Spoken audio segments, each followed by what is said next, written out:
ဗုဒ္ဓကိုယ်တိုင်ကရှာမှတ်ထားတာရှိတယ်နော်အထူးအားဖြင့်ဒီအာဝါဒဒါနလို့ခေါ်တယ်လူတွေကအာဝါဒဒါနဆိုတာဘုရားတရားသံဃာယရဏ3ပါးတရင်3ဖို့အတွက်ဆောက်လုပ်တဲ့ကြောင့်ကံမျိုးကိုသာလျှင်အာဝါဒဒါနလို့ထင်ကြတယ်မဟုတ်ပါဘူးတဲ့မိမိတို့နေတဲ့နေအိမ်ကိုဆိုလေယရဏ3ပါးအခိုက်အတန့်တရင်3ဖို့အတွက်အရှင်ပိုင်းလေးနဲ့ကြောင့်မှပြန်တရင်3ပါးဘုရားသို့မဟုတ်ဗုဒ္ဓတရားတို့တန်ကျင့်ကြံကြုကိုအားထုတ်ဖို့အတွက်ဗုဒ္ဓသားတော်သမီးတို့တရားနှလုံးသွင်းဖို့အတွက်တပည့်တော်အရှင်ပိုင်းနဲ့လှူဒန်းပါတယ်ဗျာစသည်ဖြင့်အဲ့ဒီလိုလှူဒန်းတဲ့အလူမျိုးကိုလည်းဗျာအာဝါဒဒါနလို့ခေါ်တယ်ဒီတော့အဲ့ဒီအာဝါဒဒါနကိုအဓိကထားပြီးတော့ကျန်တဲ့ကုသိုလ်ကောင်းမှုတွေနဲ့စပြီးဒီနေ့ဓမ္မသဘင်မှာဥဇန်တိကဟောကြားပေးမယ်အဲ့ဒီအာဝါဒဒါနနဲ့စပြီးတကလားဟောကြားအပ်သောဓမ္မဂရာကိုမောကြမနာကြမရှိဘူးဆိုတာဓမ္မပရှင်ဖြစ်တော်မူသောဘုရားရှင်ကိုရောမြတ်ကိုရှိဥစွာနမောတတ္တဆိုတဲ့မဟာနမေကာရဘုရားရှိခိုးပါဠိတော်ကြီးဖြင့်၃ကြိမ်ရွတ်ဖတ်ပူဇော်ပြီးတော့ရှိခိုးကြိုးလိုက်ကြရအောင်နမောတတ္တဘဂဝတောအရဟတောသမ္မာသမ္ဗုဒ္ဓတ္တနမောဘဂဝတောအရဟတောသမ္မာသမ္ဗုဒ္ဓတ္တနမောတတ္တဘဂဝတောအရဟတောသမ္မာသမ္ဗုဒ္ဓတ္တကဲအာဝါဒဒါနနဲ့စံတပြီးတို့ဒါနကထာတရားတပုဒ်ဒီနေ့ဟောမယ်ဟုတ်လားဟုတ်ဖယားသားပြီးတိုက်ရတော့အာဝါဒဒါနသုတ်တန်ကိုတိုက်ရပါမယ်နော်အာဝါဒဒါနနဲ့ပတ်သက်ပြီးတော့ပါဠိတော်တွေအထာရိုက်ထင်းမှာဒါနကထာတွေစာမျက်နှာပေါင်းယာနဲ့ရှိပြီးတော့ဖွင့်ထားတယ်အာယုန်ထဲမှာအာယုန်ပြုကြည့်လိုက်တော့ဒီတော့ပရိသတ်တွေအားလုံးနားလည်ရမှာအနာတွင်ကျောင်းနာယကကြီးဇေရဝံရွှေကျောင်းတို့ဆောက်လုပ်လူတန်းတယ်ဒါလေးပါလေအာဝါဒဒါနပဲဝိသကကျောင်းမကြီးပုပ္ပအောင်ကျောင်းတော်ကြီးကိုဆောက်လုပ်လှူဒန်းတယ်ဒါလည်းအာဝါဒဒါနပဲဘယံမိမိသာရဝေလူဝံရွှေကျောင်းတော်ကြီးကိုဆောက်လုပ်ပြီးတော့လှူဒန်းတယ်ဒါလည်းအာဝါဒဒါနပဲရာဇဂိုတတိတနေ့တည်းမှာကျောင်းအဆောင်60ဆောက်လုပ်လှူဒန်းတယ်သူလေအာဝါဒဒါနမနေ့ကမေတ္တာသုတ်တံမှာလာတဲ့အတိုင်းဟိမဝန္တာနဲ့တစတဲ့တိုးအုပ်ထင်းမှာအင်္ဂေတတော်ရှိသောရွာကတရားရမတဲ့စုပေါင်းပြီးတကားလားလေးပန်တဲ့ကြောင်းကလေးတဏိမို့ဖြာကကောက်ရုပ်ခင်းထားတဲ့လေးပန်တဲ့ကြောင်းကလေးအဆောင်900ဆောက်လို့လှူဒန်းတယ်ဒါလေးပါလေအာဝါဒဒါနအဲ့ဒီကြောင်းတို့တွေကတော့ဘုရားတရားသံဃာယရဏ3ပါးအမြဲထာဝရတရင်3ဖို့အတွက်ဆောက်လို့လှူဒန်းတယ်ကြံတဲ့အနုရုဒ္ဓရဲ့ညီမရောဟိနီမင်းသမီးလဲဝယရဏတွေဖြင့်ရောင်းပြီးတော့ကြောင်းဆောက်လို့လှူဒန်းတယ်ဒါတွေလေးပဲအာဝါဒဒါနပဲအဲ့ဒီလိုအလှူပေါင်းများစွာနဲ့ပတ်သက်ပြီးတော့အာဝါဒဒါနနဲ့ပတ်သက်ပြီးတော့ဘုရားဟောတာတွေများများစွာအဲ့ဒီအကြောင်းအရာတွေကတော့တော်တော်များများလေးသိပြီးဖြစ်ကြတယ်ဒီတော့ဘုရားမြတ်စွာသာသနာအတွက်အာလယတဏှာပြလှူဒန်းရတဲ့အစဥဒါနမျိုးကိုသာလေကျောင်းဥဒါနမျိုးကိုသာလေအာဝါဒဒါနလို့ခေါ်လားဆိုတော့မဟုတ်ပါဘူးနော်ဘုရားတရားပံကယရဏ3ပါးအခိုက်အတန့်နေအဖြစ်တရားဘာဝနာလုံးကျင့်သုံးပွားများအားထုတ်နေဖို့တည်ဖို့အတွက်အရှင်ပိုင်းနာယီနဲ့ပဲပိုင်းဖြတ်ပြီးဖြစ်စေတညတာကာလမြသာလင်ကျောင်းမဖြင့်တရင်သုံးဖို့အတွက်ပဲမိမိတို့ရဲ့ပိုက်ဆံနာကျင်းငွေထုတ်ပြီးတော့ခမ်းမကြီးတစ်ခုအနေနဲ့ပဲတနေ့က200 300စသည်ဖြင့်အဲ့ဒီလိုအရှင်ပိုင်းနဲ့လူတန်းတဲ့ခမ်းမကြီးပဲဖြစ်စေဒါမျိုးတွေကိုလေအာဝါဒဒါနလို့ခေါ်ပါတယ်ဆိုတာကသုတ်တံပါရကတစ်ခုအနေနဲ့ထုတ်ပြီးတော့ဟောခဲ့ကြမယ်အဲ့ဒီအကြောင်းအရာကတော့တိုက်လေများများစားစားမဟောကြဘူးထင်တယ်ကိုယ်နိုင်ငံမှာလေဓမ္မဂရိယာတွေဆရာတော်ကြီးတွေထုတ်တဲ့အာဝါဒဒါနအလူထင်းမှာအဲ့ဒီအခိုက်တန့်အရှင်ပိုင်းနဲ့ပိုင်းဖြတ်ပြီးတော့လူတန်းတဲ့အလူမျိုးကိုအာဝါဒဒါနအနေနဲ့ရေးတဲ့စာအုပ်တွေကတော့မရှိသလောက်ပဲ အဲ့ဒါဥစဉ်အာယုံထဲမှာအာယုံပြုတ်ကြည့်တော့မေဇိမာနိကေမေဇိမာပါဏာတာပါဠိတော်အခွင့်သေခသုတ်ဆိုတာရှိတယ်အဲ့ဒီအခွင့်မှာအကုန်လုံးပါတယ်ဘုရားရှင်ကိုယ်တိုင်ဟောကြားထားတာသာသနာတော်အတွက်အာလယတနာပြလူတိုင်းထားတဲ့ကျောင်းတော်မဟုတ်ဘူးသူတို့အမြဲတမ်းအသုံးပြုဖို့နေရာဌာနကိုယရဏသုံးပါးအတွက်အခိုက်အတန့်တညတာမြာတာကျောင်းမှပြန်တရင်သုံးပြီးတော့တပည့်တော်တို့ပြန်ယူမယ်ဘုရားဆို6လူတိုင်းတဲ့ဒါနအဲ့ဒီအာဝါဒဒါနတညတာမြာတာကျောင်းမှပြန်လူတိုင်းတဲ့တညပြည့်တဲ့နဲ့တပြင်းနဲ့သူတို့ကပြန်ပြီးတော့ဘုရားထံမှာအလူခံထားတယ်အဲ့ဒီအာဝါဒဒါနအရှင်ဘိုင်းနဲ့လူတိုင်းနဲ့ကြိုးတော်မှာဘယ်လောက်ကြည်ကြည်တယ်ဆိုတာဒီကနေ့ဦးဇင်းပလန်ဘောကအာယုံပြုလို့ရတဲ့အထာဂရတိယထေကသုတ်တန်တစ်ခုထုတ်ပြီးတော့နော်ဦးဇင်းဟောကြားသွားပါမယ်ဒီတော့ဘုရားရှင်ကသုကရံသာဓုနာသာဓုပါပေနဒုက္ကရံပါပံပါပေနသုကရံပါပမရိယေဟိဒုက္ကရံကာရတဟုစကားလေးခွန်းလောကမှာရှိနေတဲ့ပြိဿတွေကိုနှမျိုးနှစားခွဲပြီးတော့သုံးသပ်ပြီးကာရတပုတ်မိကြတော်မူတာရှိတယ်ကမ္ဘာလူရဲ့ထောင်ပေါင်းများစွာမှန်ပေါင်းထောင်ပေါင်းများစွာရှိတော်လေအမျိုးအစားခွဲလိုက်ရင်သူတော်ကောင်းနဲ့သူယုံမှာနှမျိုးပဲရှိတယ်သူတော်ကောင်းလက္ခဏာနဲ့သူယုံမှာလက္ခဏာတွေကိုပါဠိသာရဒီကထဲမှာတစ်စောင်းနဲ့တစ်စောင်းတို့တော်များများမတူထူးခြားဖွင့်ဆိုထားကြတာရှိတယ်ဒီကာထာအရာသူတော်ကောင်းနဲ့သူယုံမှာဘယ်လိုခွဲရမှာလဲဆိုတော့သုကရံသာရုဏသာတုံသာရုဏသူတော်ကောင်းတရားလက်ကင်ထားတဲ့ရှိသောပုဂ္ဂိုလ်သည်သာတုံကောင်းတဲ့ကုသိုလ်ရေးလုပ်ငန်းမှန်းရင်သုကရံလွယ်ကူကူနဲ့ပြုလုပ်တတ်ပါတယ်တစ်ချက်သုကရံသာရုဏသာတုံပါပေနဒုက္ကရံပါပေနလူယုတ်မာတွေကတော့သာတုံကောင်းတဲ့ကုသိုလ်လုပ်ငန်းမျိုးမှန်းရင်ဒုက္ကရံပြုနိုင်ခဲ့တယ်လွယ်ကူကူနဲ့မပြုနိုင်ကြဘူးမကောင်းတဲ့လို့စိတ်မပါတပါနဲ့တော့ပြုလို့ရှိကြပါတယ်နောက်တစ်ခုကပါပံပါပေနသုကရံပါပေနလူယုတ်မာဆိုတဲ့ပုဂ္ဂိုလ်တွေကတော့ပါပံမကောင်းမှုအကုသိုလ်ကိစ္စမှန်းရင်သုကရံလွယ်ကူကူနဲ့ပြုလုပ်တတ်ပါတယ်ပါပမရိယေဟိဒုက္ကရံ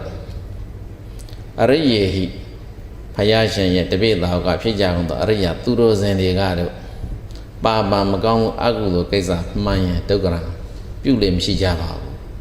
ကာရမစကား၄ပိုက်တစ်ပိုက်စီတည့်ရပြန်မယ်သုကရံသာရုဏသာတုံသူတော်ကောင်းလက္ခဏာရှိတဲ့ပုဂ္ဂိုလ်တွေကကောင်းတဲ့ကုသိုလ်လုပ်ငန်းကိစ္စမှန်ရင်လွယ်ကူနဲ့ပြုလုပ်တတ်တယ်သာတုံပါပေနာဒုက္ခရံလူရောက်မှတဲ့ပုဂ္ဂိုလ်ဆိုတာကတော့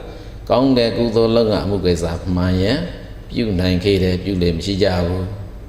ပါပံပါပေနာသုကရံလူယုတ်မှာဆိုတဲ့ပုဂ္ဂိုလ်တွေကတော့မကောင်းတဲ့အကုသိုလ်ဒုစရိုက်လုပ်ငန်းမှန်ရဲ့လွယ်ကူနဲ့ပြုလုပ်လေရှိတယ်ပြုလုပ်တတ်တယ်ပါပမရိယေဟိဒုက္ကရံ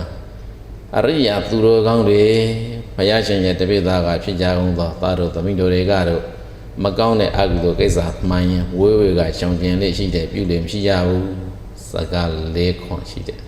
ကုသိုလ်ဆိုတဲ့နေရာမှာအားလုံးသိတာကဒါနသီလဘာဝနာဒီလောက်ပဲတကယ်က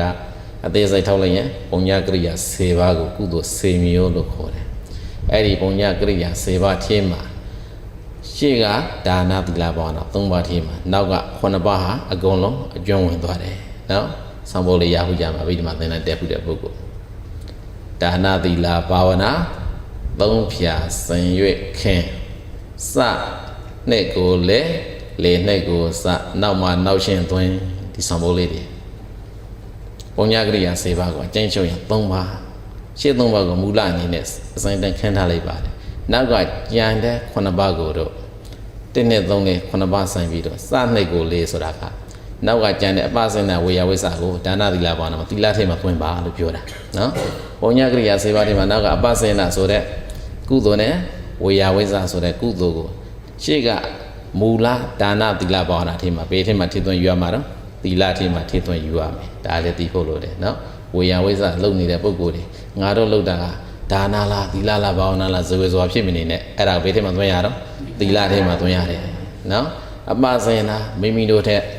ကုဏဝတိဝယဝတိအပြင်ကြည်တဲ့ပုဂ္ဂိုလ်တွေသီလသမာဓိပညာကုံအပြင်မြင့်မြတ်တဲ့ပုဂ္ဂိုလ်တွေအသက်အရွယ်အပြင်ကြည်တဲ့ပုဂ္ဂိုလ်တွေကိုလက်ဥရှိထားတယ်အယုသေပြုထားတယ်နေရာထိုင်ခင်းပေးထားတယ်ဒီအပစေနာကုသိုလ်ကိုလည်းပဲဒါနသီလဘာဝနာ၃ပါးထိမှာအပေထိမှာသွင်းရတော့သီလထိမှာသွင်းရတယ်ဒါကိုစနှိတ်ကိုလေးတဲ့နောက်က9ပါးမှာအစဆုံး2ပါးကိုအလေးဖြစ်တော့သီလမှာသွင်းစနှိတ်ကိုလေနှိတ်ကိုစနောက်က9ပါးမှာအလေးမှာရှိနေတဲ့2ပါးကိုတော့အစဒါနမှာသွင်းပါအလေးမှာရှိနေတဲ့2ပါးကပါလေအပစေနာဝေယဝိသနာမှာဘုသူပါအပစေနာဝေယဝိသပြီးတော့ပတ္တိဒါနပတ္တနုမောဒနာ2ပါးပါတယ်ပတ္တိဒါနဆိုတာကကိုလူတန်းထားတဲ့ကောင်းမှုကုသိုလ်ရဲ့ဖို့ပါကအမြတ်တမ်းပြုရှင်ပတ္တနုမောဒနာဆိုတာသူတစ်ပါးအလှကိုတာရိဥနုမောဒနာကိုရှင်အဲ့ဒီပတ္တိဒါနနဲ့ပတ္တနုမောဒနာကုသိုလ်ကိုတော့ဘယ်မှာသွင်းရမှာတော့ဒါနထဲမှာသွင်းလိုက်ပါမှတ်မိပြီနော်ပုဂ္ဂိုလ်စိတ်မျိုးဒါနသီလဘာဝနာထဲမှာသွင်းတဲ့အခါဒါလည်းသိဖို့လိုတယ်ကိုလှုပ်ထားတဲ့ကုသိုလ်ဟာဘယ်လိုကုသိုလ်မျိုးလဲဆိုတဲ့အခါအနုတ္တိဘာဝနာနဲ့ခွေးလိုက်တဲ့အခါကြားတဲ့အခါမှာငါတို့ကဘယ်အချိန်မှာဒါနဘယ်အချိန်မှာဘာဝနာဘယ်အချိန်မှာသီလဘယ်အချိန်မှာဘာဝနာဖြစ်တယ်ဆိုတာကိုပရိယတ်ပေးတိုင်းနဲ့ရှင်ထိုးပြီးတော့နည်းနည်းခွေးပြဒီတော့ဒါနသီလဘာဝနာပါစနာဝေယဝစပတ္တိဒါနပတ္တနုမောဒနာဓမ္မသောနာဓမ္မဒေသနာဒိဋ္ဌိစုကမ္မဆိုတဲ့စိတ်ချက်တွေမှာပရမဒါနသီလဘာဝနာ၃ချက်ကိုမူလအနေနဲ့တည်ထားလိုက်ကျန်တဲ့9ပါးမှာရှေ့ဆုံး2ပါးပါစနာဝေယဝစကိုသီလထဲမှာသွင်းလိုက်အလေကရှိနေတဲ့ပတ္တိဒါနနဲ့ပတ္တနုမောဒနာကိုဒါနထဲမှာထည့်သွင်းယူပါနောက်ကကြံနေတာဘယ်နှပါးကြံလဲ3ပါးကြံတယ်ဒါပါတယ်တော့ဓမ္မသဝနာဓမ္မဒေသနာဒိဋ္ဌိစုကမှာဓမ္မသဝနာဆိုတာတရားနာတာဓမ္မဒေသနာဆိုတာကိုသိတဲ့တရားကိုတစ်ဆင့်ဖောက်သိချပြီးတော့သူများကိုဟောပြတာဒိဋ္ဌိစုကမှာဆိုတာမှန်ကန်သောအယူသမ္မာဒိဋ္ဌိနော်အဲ့ဒီ3ချက်ကိုတော့နောက်မှနောက်ရှင်းသွင်းဘေးထဲမှာသွင်းရမှာလားဘာဝနာထဲမှာသွင်းရတယ်နော်ဒီတော့ပုညကရိယာဝတ္ထု7ပါးကိုဒါနဥစုသီလဥစုဘာဝနာဥစုအသီးသီးခွဲမယ်စင်ဒါနဥစုဒီမှာဒါနကကောင်းဆောင်နောက်လိုက်ဘယ်သူပါတော့ပတ္တိဒါနပတ္တနုမောဒနာသီလဥစုမှာသီလကကောင်းဆောင်သူနောက်မှာဘယ်သူပါသေးတယ်အပါစေနာဝေယဝိသဘာဝနာဥစုမှာဘာဝနာကတော့ကောင်းဆောင်နောက်ကဘယ်သူပါတော့ဓမ္မသောနာဓမ္မဒေသနာဒိဋ္ဌိစုကမှာနော်ကုသိုလ်စင်မျိုးကိုလည်းပရိယတ်ဒီပုံစံမျိုးနဲ့အုပ်စုလေးတစ်ခါခွဲလိုက်နော်ဒါနအုပ်စုသီလအုပ်စုဘာဝနာအုပ်စုဗုဒ္ဓတရားတို့တွေကအမှန်တမ်းမှလေးနေတယ်လူတွေကဒါနဆိုဒါနတစ်ခုလေးထင်ရတယ်အဲ့ဒီဒါနထင်မှာနောက်ကပါလေသူများကိုလောက်တတ်တဲ့အလူရဲ့အဖို့ကိုမျှတန်ပေးဝေတာလေးပဲဒါနပဲသူများလူတန်းထားတာကိုကြည့်ပြီးတော့ကိုကမလူနိုင်စေကမှုဝမ်းမြောက်ဝမ်းသာသာဓုခေါ်လိုက်ရင်အဲ့ဒါဘာဖြစ်သွားတာဒါနကုသိုလ်ဖြစ်သွားတယ်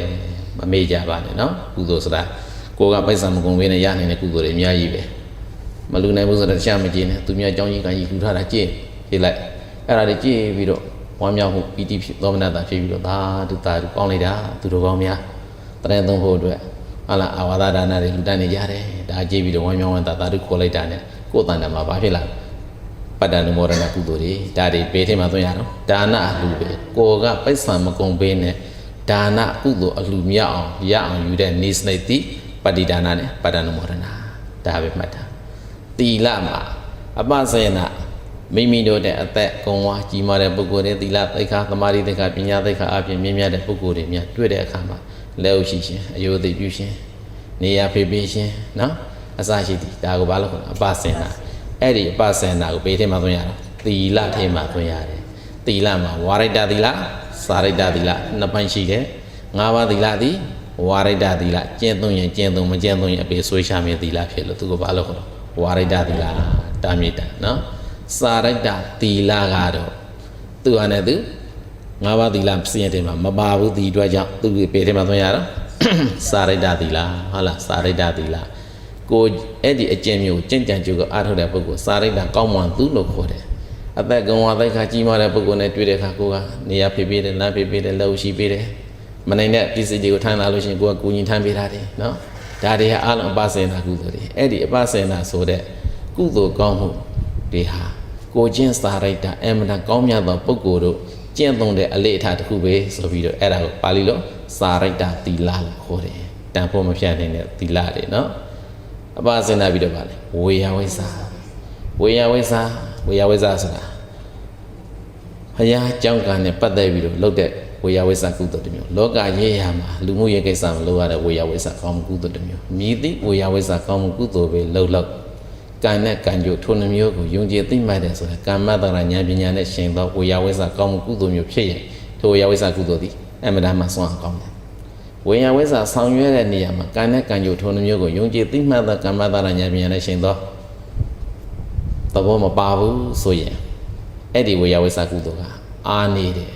နော်ဒါကတော့တုတ်တန်စကလုံးနဲ့ပြောရတာအဘိဓမ္မာစကလုံးနဲ့ပြောရင်ကံနဲ့ကံကြိုထုံးမျိုးကိုယုံကြည်သိမှတ်တယ်ဆိုတဲ့ကမ္မတာရဉာဏ်ပညာမပါဘူးဆိုကြမယ်ဒီကုသိုလ်ဒီတွေးရကုသိုလ်ပဲဉာဏဝိပယကုသိုလ်လို့ခေါ်တာမာကုသိုလ်ဉာဏဝိပယနော်ကံနဲ့ကံကြိုထုံးမျိုးကိုယုံကြည်သိမှတ်တယ်ဆိုတဲ့ကမ္မတာရဉာဏ်ပညာကလေးပါဝိညာဝိဇ္ဇာအလုပ်ငန်းတိုင်းကပ်ပြီးတော့ပါလာပြေးဆိုရင်အဲ့ဒါဒီညာနာမှန်ပယုတ်တိဟေကုသိုလ်လို့ပြောတယ်တိဟေကုသိုလ်နဲ့ဒွိဟေကုသိုလ်မှာအကျိုးပေးတဲ့အခါမှာဘယ်ကုသိုလ်ကအားကောင်းတိဟေကုသိုလ်ကအားကောင်းတယ်နော်တိဟေကုသိုလ်ကအားကောင်းတယ်ပရိသန်တွေအကျိုးကိုပေးတဲ့နေရာမှာကြည့်လူဘဝလူခန္ဓာကိုအကျိုးပေးတာကဘယ်ကုသိုလ်ကပေးတယ်အပေပရိသန်တွေကိုပေးတာဘယ်ကပေးတယ်ဆိုတာဥစ္စာဒီမှာအကြည့်ဟောဖို့မဟုတ်ဘူးနော်ဟောစရာမလိုအပိဓမ္မာကိုနေလောက်လေးလာလေးတန်းကြုံလောက်လေးလာပူသွားရင်တိတ်ရတာရှိသွားမယ်အဲ့ဒါဒီပုံညာကလေးကစေဝတိကကုသိုလ်တွေကိုပရိသန်တွေကျိုးကိုဘယ်လိုပေးနိုင်လဲဘဝတိကျိုးကြတဲ့ကဘယ်လိုပေးမယ်ဒါတွေကစပြီးတော့တုတ်တန်တဲ့အပိဓမ္မာကိုဇေယျနဲ့ရှင်းပြတော့တိတ်ရတာရှိမယ်တိုက်ရှင်တော့ရန်ကုန်ဓမ္မစီရတဲ့ကိုလာခဲ့အဲ့ကြမှာဇေယျနဲ့ပြမယ်ဒီမှာအရှင်မရဘူးကဲအပဇေနာဝိယဝိသပတ္တိဒါနပတ္တနမောဒနာပြီးတာနောက်ကဓမ္မသဝနာတရားနာယူခြင်းကဲကုသိုလ်တွေဓမ္မဒေသနာကိုကနာပြီးသိပြီးဖြစ်သောတရားကိုဘာသာအတွေ့ကိုမရင်ကျင့်သေးတဲ့ပုဂ္ဂိုလ်တစ်ဆက်ဖောက်တင်ရှားပြီးတော့ဟောပြတာဓမ္မဒေသနာဒိဋ္ဌိဇုကမ္မဒိဋ္ဌိဥဇုကမ္မအယူကိုဖြောင်းဖြောင်းမှန်မှန်စင်ကြယ်အောင်ယူတာတွေမကင်တရားနဲ့ပြောရင်သမ္မာဒိဋ္ဌိမကင်နော်သမ္မာဒိဋ္ဌိမကင်တေကိုကောင်းရင်ဘာကောင်းရလဲပညာအရာကောင်းရတယ်နော်အဲ့ဒီတင့်မှာဓမ္မသဝနာဓမ္မဒေသနာဒိဋ္ဌိစုကမှာ၃ပါးကိုဘေးထဲမှာသွင်းရနော်ဘာဝနာထဲမှာသွင်းပါတဲ့ဒါမဲ့ဘာဝနာထဲမှာသွင်းပါဆိုပေမဲ့အထာရတိယကဘာပြောထားလဲဆိုလို့ရှိရင်ဒါနသီလဘာဝနာအပစေနာဝေယဝိသပတ္တိဒါနပတ္တနုမောဒဓမ္မသဝနာဓမ္မဒေသနာဆိုတဲ့ရှေ့၉ပါးနဲ့၉ပါးနဲ့မှာနောက်တာဒိဋ္ဌိစုကမှာပါနေရမှာပါပဲကင်းလို့မရပါဘူးတဲ့သူကနောက်ကပိတ်ကင်တက်မှာလို့ပြောတယ်ပိတ်ကင်တက်မှာဆိုတာဒါနလုံးရင်လေဒိဋ္ဌိစုကမှာဖြစ်ရမယ်သမာဓိဋ္ဌိမြတ်ကပါမယ်သီလစောင့်တင်ရင်လည်းဒိဋ္ဌိစုကမှာသမာဓိဋ္ဌိမြတ်ကပါဘာဝနာတရားပွားများကျုပ်အားထုတ်ရင်လည်းသမာဓိဋ္ဌိမြတ်ကပါမယ်အပါဇိနာဝေယဝိဇ္ဇအစရှိသည့်ရှစ်ကိုးပါးလုံးမှာပါမှာသမာဓိဋ္ဌိမြတ်ကပါမယ်စေပါးထဲမှာနောက်ဆုံးသမာဓိဋ္ဌိကိုနောက်ကဘာအမည်နဲ့သုံးထားတော့ဘုံများကရိယာထဲမှာဒိဋ္ဌိစုကမှာအမည်နဲ့သုံးတယ်မဲ့ကဲမှာကြာဘာအမည်နဲ့သုံးတော့သမာဓိဋ္ဌိတေကိုကောက်ရင်ဘာကောက်ရတော့ပညာနော်ဒါလေးသိဖို့လို့ဘာကြောင့်အကုန်လုံးနဲ့ကပ်ပြီးတော့တွေးရမှာလဲဆိုဒါနကောင်းမှုကုသိုလ်ပြုရင်လည်းပဲကမ္မတာရဉာဏ်ပညာနဲ့ရှင်သောအလူဒါနမျိုးဖြစ်အောင်သူတန်းနိုင်ရမယ်နော်ကံနဲ့ကံကြိုထုံးမျိုးပေါ်မှာယုံကြည်သိမှတ်သောကမ္မတာရဉာဏ်ပညာပါမယ်သူဆိုတာကဒါနဆိုတာဘုရားလုံးတို့ကြီးများပါရမီဖြစ်စဉ်ကာလတုန်းကသန္တရာခိုင်းတစ်ချောင်းလုံးမှာဖက်တွေ့ပြီးတော့လာခဲ့ကြတာဒီဒါနပါရမီကိုဖက်တွေ့ပြီးလာခဲ့ကြတယ်ဒါနပါရမီကောင်းမှုကိုဖက်တွေ့လာတဲ့ပုဂ္ဂိုလ်ဒီဘဝသံဃာဘယ်လောက်ရှိရှိစာဝတ်နေရဘောဂတံပတ်တိနဲ့ပတ်သက်ပြီးတော့သူမှဆင်းရဲတယ်ဆိုတာမရှိဘူးဘဝတိုင်းမှာပြည့်ပြည့်စုံစုံနဲ့ပဲလာရတာဟာဒီဒါနပါရမီကောင်းမှုကုသိုလ်ကံကြောင့်ပါလားလို့ဒါနပါရမီကောင်းမှုကုသိုလ်ကံနဲ့ထိုကောင်းမှုကုသိုလ်ကံကပေးစွမ်းလာမိအကျိုးတရားပေါ်မှာသက်ဝင်ယုံကြည်မှုဆိုတဲ့အသိဉာဏ်ကလေးကိုဘာလို့ခေါ်လဲကမ္မတရဉာဏ်လို့ခေါ်တယ်သမ္မာဒိဋ္ဌိလို့ခေါ်တယ်ကမ္မတရသမ္မာဒိဋ္ဌိဒါကြောင့်လူပေးရင်လည်းပဲအဲ့ဒီကမ္မတရသမ္မာဒိဋ္ဌိဉာဏ်နဲ့ရှင်သောအလှမျိုးဖြစ်အောင်ပေးနိုင်မှကိုလုပ်တဲ့အလှသည်ဒွိဟေဒါနကုသိုလ်နဲ့တိဟိဒါနကုသိုလ်မှာဘာဖြစ်သွားလဲတိဟိဒါနကုသိုလ်ဖြစ်တယ်ဘဝတိုင်းမှာပရိသန်တွေနေတဲ့အချိန်ကမှစပြီးတော့ဘာပရိသန်တွေနေပါတော့တိဟိပရိသန်တွေနေတယ်အာလုံးကြားဝကြပါတိဟိပရိသန်တွေနေလာတဲ့ပုဂ္ဂိုလ်နဲ့ဒွိဟိပရိသန်တွေနေလာတဲ့ပုဂ္ဂိုလ်တွေကဘယ်သူကညံထဲတယ်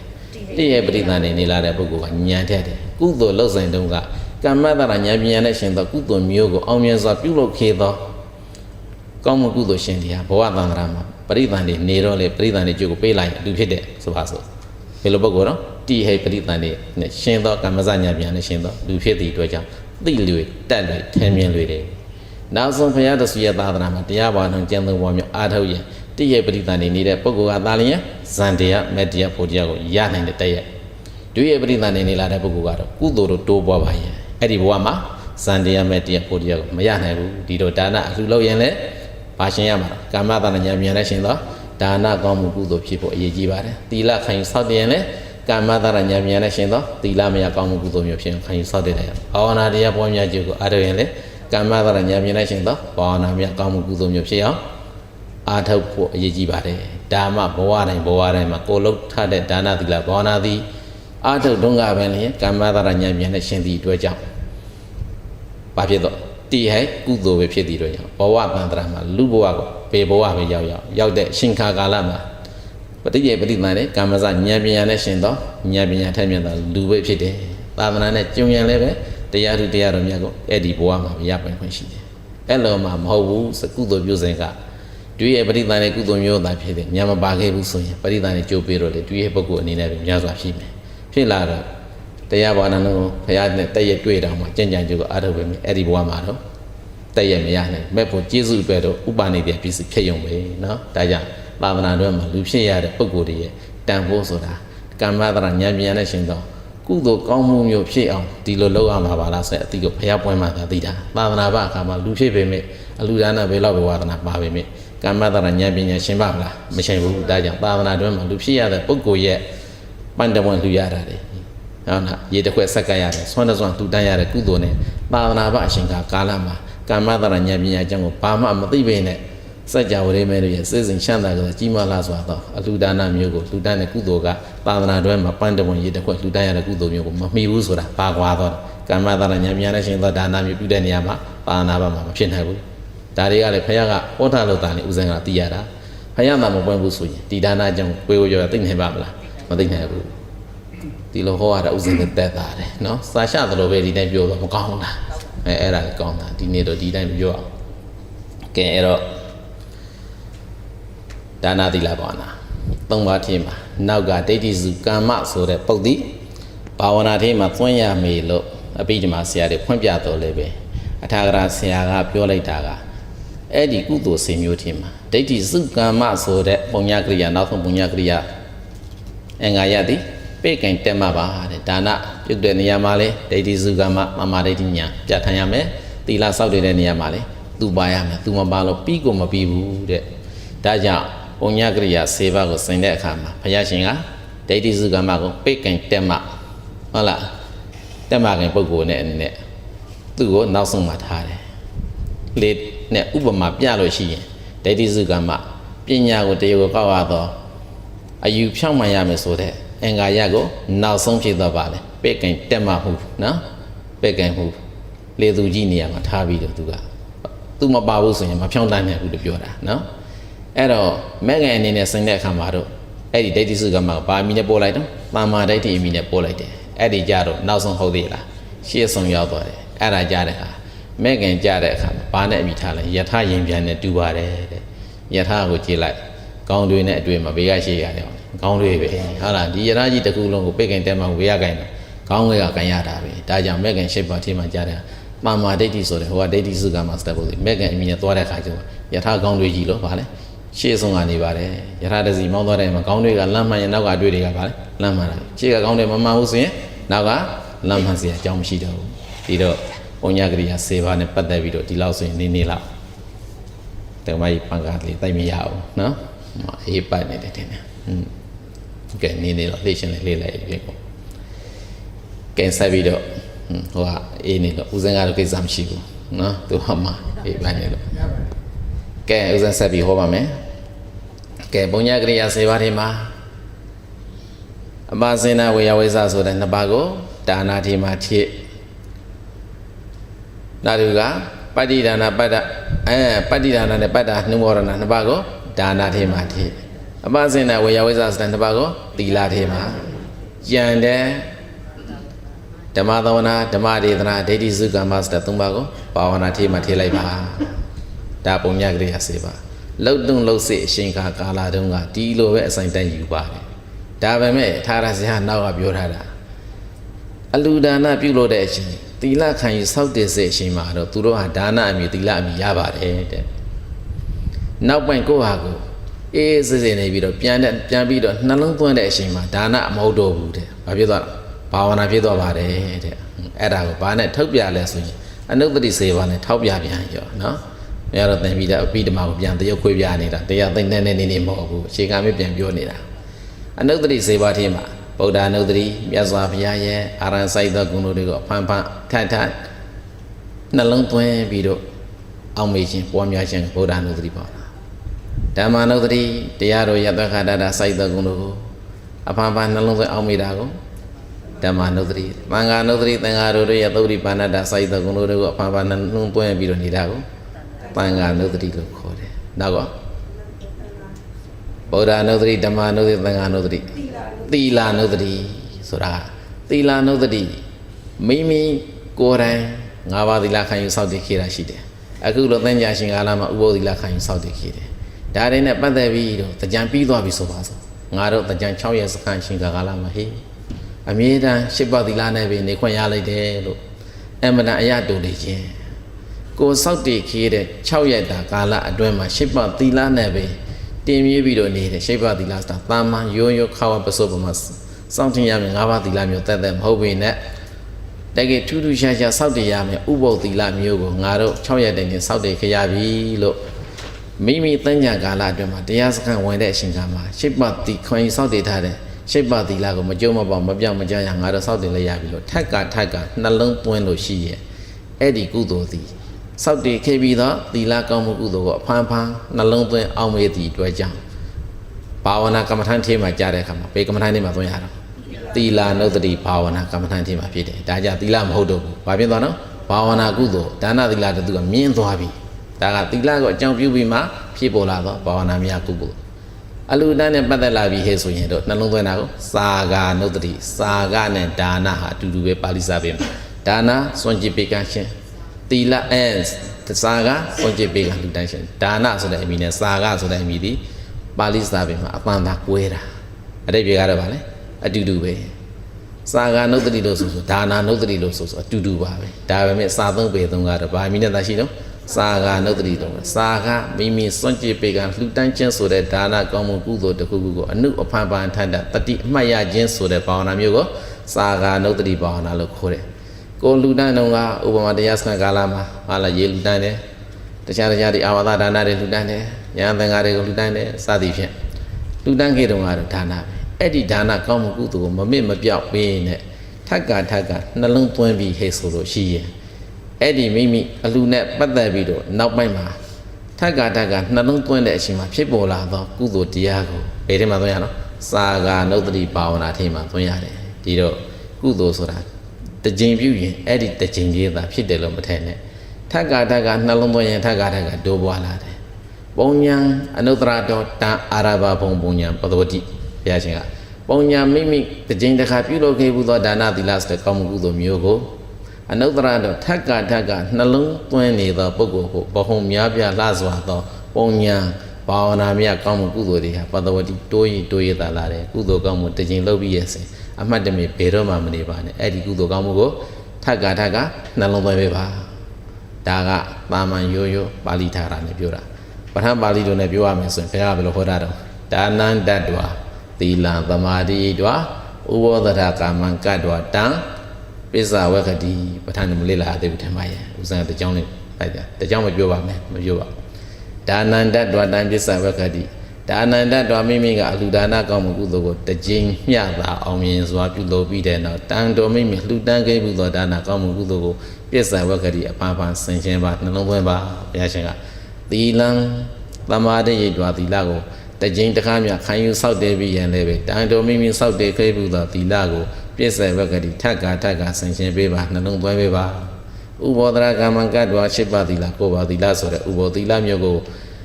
သမာဓိအတွက်ခံယူဆောက်တည်ပြီးတဲ့အခါကာလမှာလည်းပဲ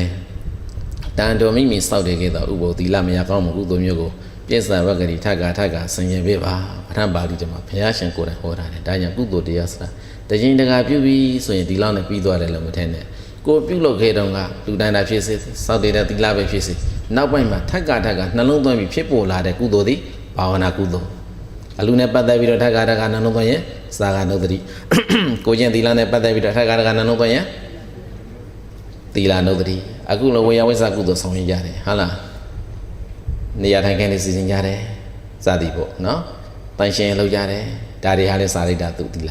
ငါတို့ဒီ6ရက်တာစခန်းအရှင်ခါကာလမှာတရားဘာလုံးကျင့်သုံးပါများအတ္တဝတ္ထုတို့ဆန်ပုဂ္ဂိုလ်တွေအတွက်ငါတို့နေရာထိုင်ခင်းနေခင်းကြရတယ်နော်ခုံတွေပါတဲ့စသည်စီစဉ်ကြတယ်ဝေယဝိဇ္ဇလုပ်တယ်ဒါကိုထက်ကနှလုံးသွင်းရင်ထိုပုဂ္ဂိုလ်ရဲ့ဘာနာမှာနောက်ထပ်ဖြစ်ပေါ်လာတော့ကုသိုလ်သည် ဘာကုသိုလ်လို့ခေါ်မှာသာဂာနုတ္တိဘာဝနာကုသိုလ်ထဲမှာပဲသွင်းရတယ်သို့သောသီလနုတ္တိဘာဝနာကုသိုလ်ထဲမှာသွင်းတယ်သို့သောသီလသည်ဝါရိတ္တသီလဟုတ်ရဲ့လားမဟုတ်ဘူးစာရိတ္တသီလနော်စာရိတ္တသီလနဲ့ပတ်သက်ပြီးကုသိုလ်တရားတိုးပေါ်နှလုံးသွင်းဖို့အတွက်ပြောကြတာပါနောက်ဆုံးတရားညောင်းဆောင်ပဲ့လက်လေးလျောင်းနေရတဲ့အချိန်မှာဆိုပါစို့ဘဝကုခါနေချိန်မှာကံကမ္မနိမဂတိနိမထင်လာတဲ့အချိန်မှာပုဂ္ဂိုလ်တူတရားသည်အခုလိုယောဂီပုဂ္ဂိုလ်များတယ်လို့အာနာပါနတတိဘာဝနာဖြင့်တမာတိဘာဝနာကိုထက်ကထူထောင်ပြီးတော့ဝိပဿနာတရားကြင်ကြံကြိုးကပွားများအားထုတ်တဲ့အလေးအထအားနေတဲ့ပုဂ္ဂိုလ်တရားမှာတေခါနိရှင်ခါကလာဝေဒနာနှိမ့်ဆက်လိုက်ရင်အဲ့ဒီအာနာပါနရှုရှိရမယ်ဘယ်ရောက်သွားမှပျောက်သွားလိမ့်မယ်နော်အဲ့ဒီရှင်မှာတရားကိုဘာအားပန်လဲဆိုကြည့်မှတ်ရလှူတန်းခေတဲ့ကုသိုလ်တွေရှိမယ်နော်အလူဖြစ်ခြင်းဖြစ်မယ်သီလဆောက်တဲ့ဖြစ်မယ်ဝေယဝိဇ္ဇကုသိုလ်တွေဖြစ်ခြင်းဖြစ်မယ်ကိုလုပ်ခဲ့တဲ့ကုသိုလ်ကောင်းမှုတွေမှာမှတ်ရကုသိုလ်ကောင်းမှုတစ်ခုကိုစိတ်ထဲမှာဆွဲထားလိုက်ဘာလို့ဆိုနှာသီးပြကထွက်လေဝင်လေကိုစောင့်ပြီးတော့ကြည့်ဖို့ဆိုတာကတော့တာမန်ယောဂီပုဂ္ဂိုလ်အတွက်ဝေဒနာခံစားလာရတဲ့အချိန်မှာတော့ပျောက်သွားတာမြင်ရတယ်ပျောက်သွားပါလိမ့်မယ်နော်ပြုတ်နိုင်ရင်တော့ပိုကောင်းတာပေါ့အဲ့ဒါတွေကတော့နော်ဒီလိုနဲ့မရဏတတိဘာဝနာနှလုံးသွင်းပြီးတော့တောက်လျှောက်ကူးသွားတဲ့ပုဂ္ဂိုလ်တွေအတွက်ကတော့ပိုကောင်းပါတယ်အဲ့ဒီလောက်မှအင်အားမရှိဘူးဆိုရင်ကိုယ်မှာဘဝတစ်ခုမှာမှတ်ရပြုလုပ်ခဲ့ဘူးသောအလူတန်းတွေရှိမယ်နော်စောက်တည်ထားတဲ့ကိုကျင့်သီလတွေရှိမယ်အဲ့ဒါတွေနဲ့ပတ်သက်ပြီးတော့ထက်ကနှလုံးသွင်းပေးပါလူတွေကထင်ကြတယ်ကြီးမားဒါနကောင်းမှုကုသိုလ်တွေပြုမှအဲ့ဒါတွေကသေရညောင်ဆောင်ပဲလက်လေးလျောင်းနေရတဲ့အချိန်မှာအာကိုရတယ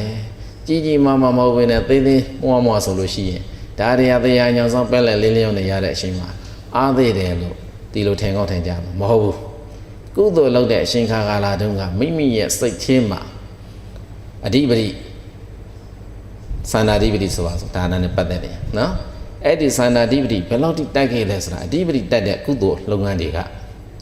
ကတေခါနိရှင်ခါကာလမှာအမတန်မှအားကောင်းတယ်သူကပဲခေါင်းဆောင်ပြီးတော့ဆံရဘဝကိုပေါ်လိုက်တယ်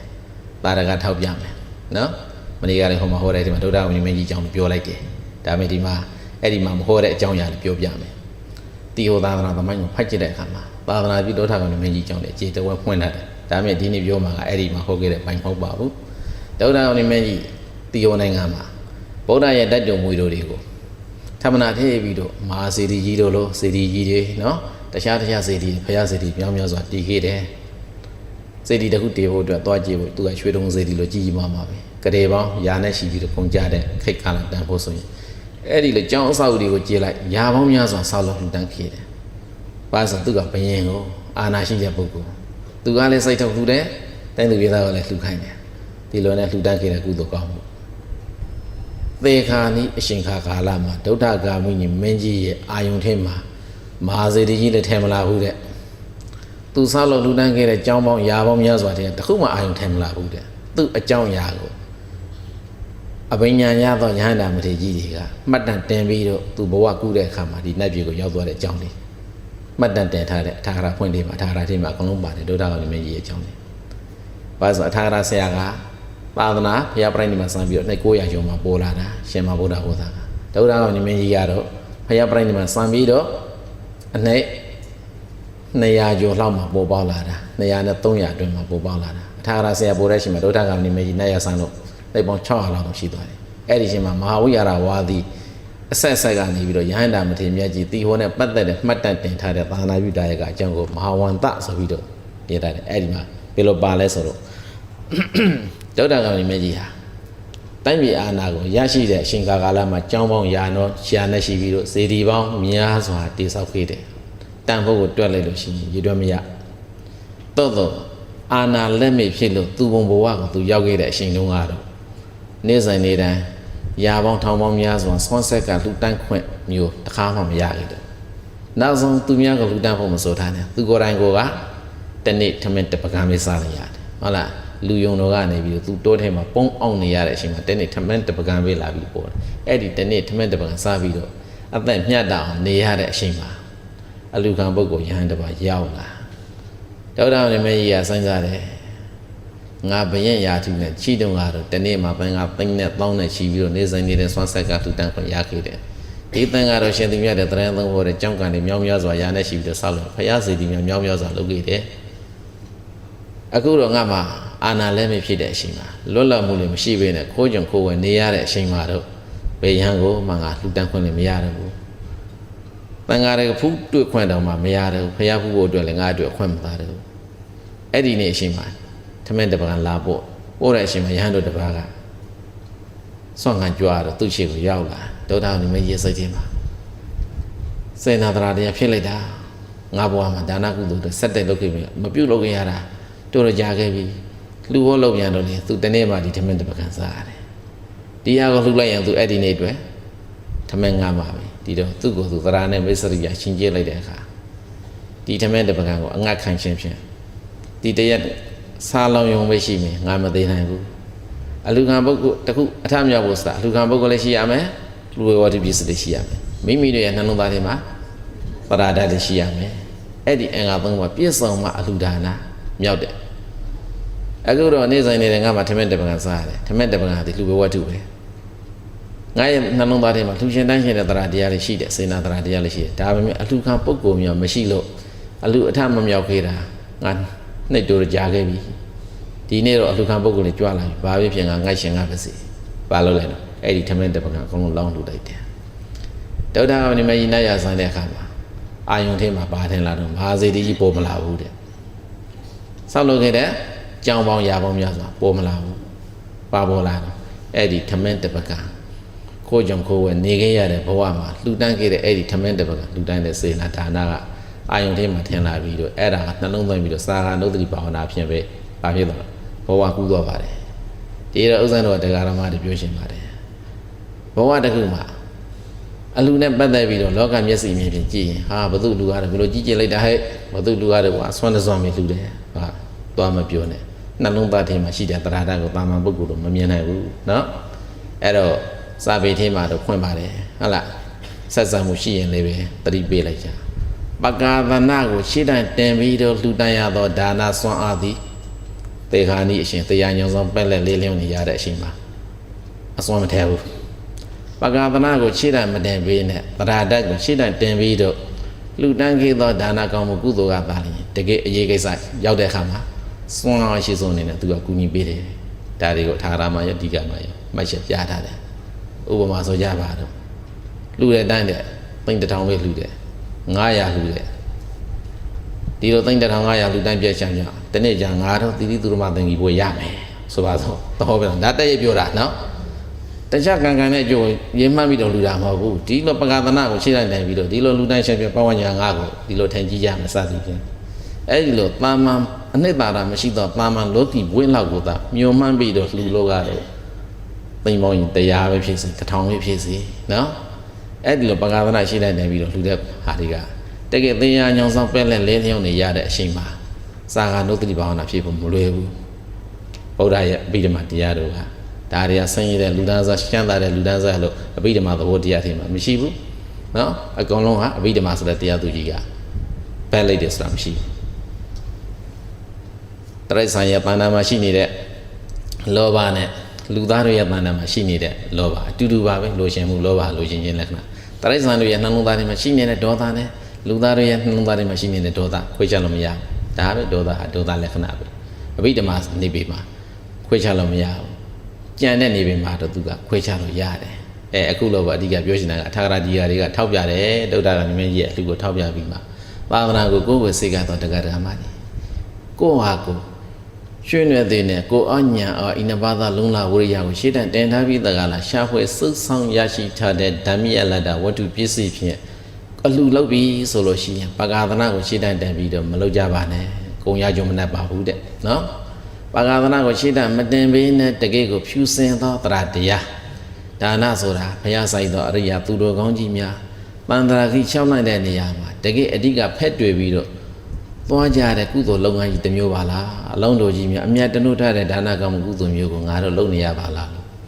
ကို့လူဝေဝတ္တဖြစ်စေမြတ်သည်ဖြစ်စေနေသည်ဖြစ်စေဒီအာယုံတစ်ချက်တည်းနဲ့ပဲနှလုံးသွင်းပြီးတော့လှူပါဒါအဲ့ဒီလိုပကာသနာကိုရှေ့တန်းမတင်ပေးနဲ့လှူတန်းရသောဒါနဆွမ်းအားသည်တကယ်တရားညောင်းဆောင်ပက်လက်လေးလျောင်းနေရတဲ့အချိန်မှာလာပြီးတော့အကူကြီးပေးတဲ့အထက်မှာသူသည်စွမ်းအားရှိပါတယ်နော်ဒေါက်တာမြင့်သားကဒီတော့ဒီမှာလည်းပဲအခု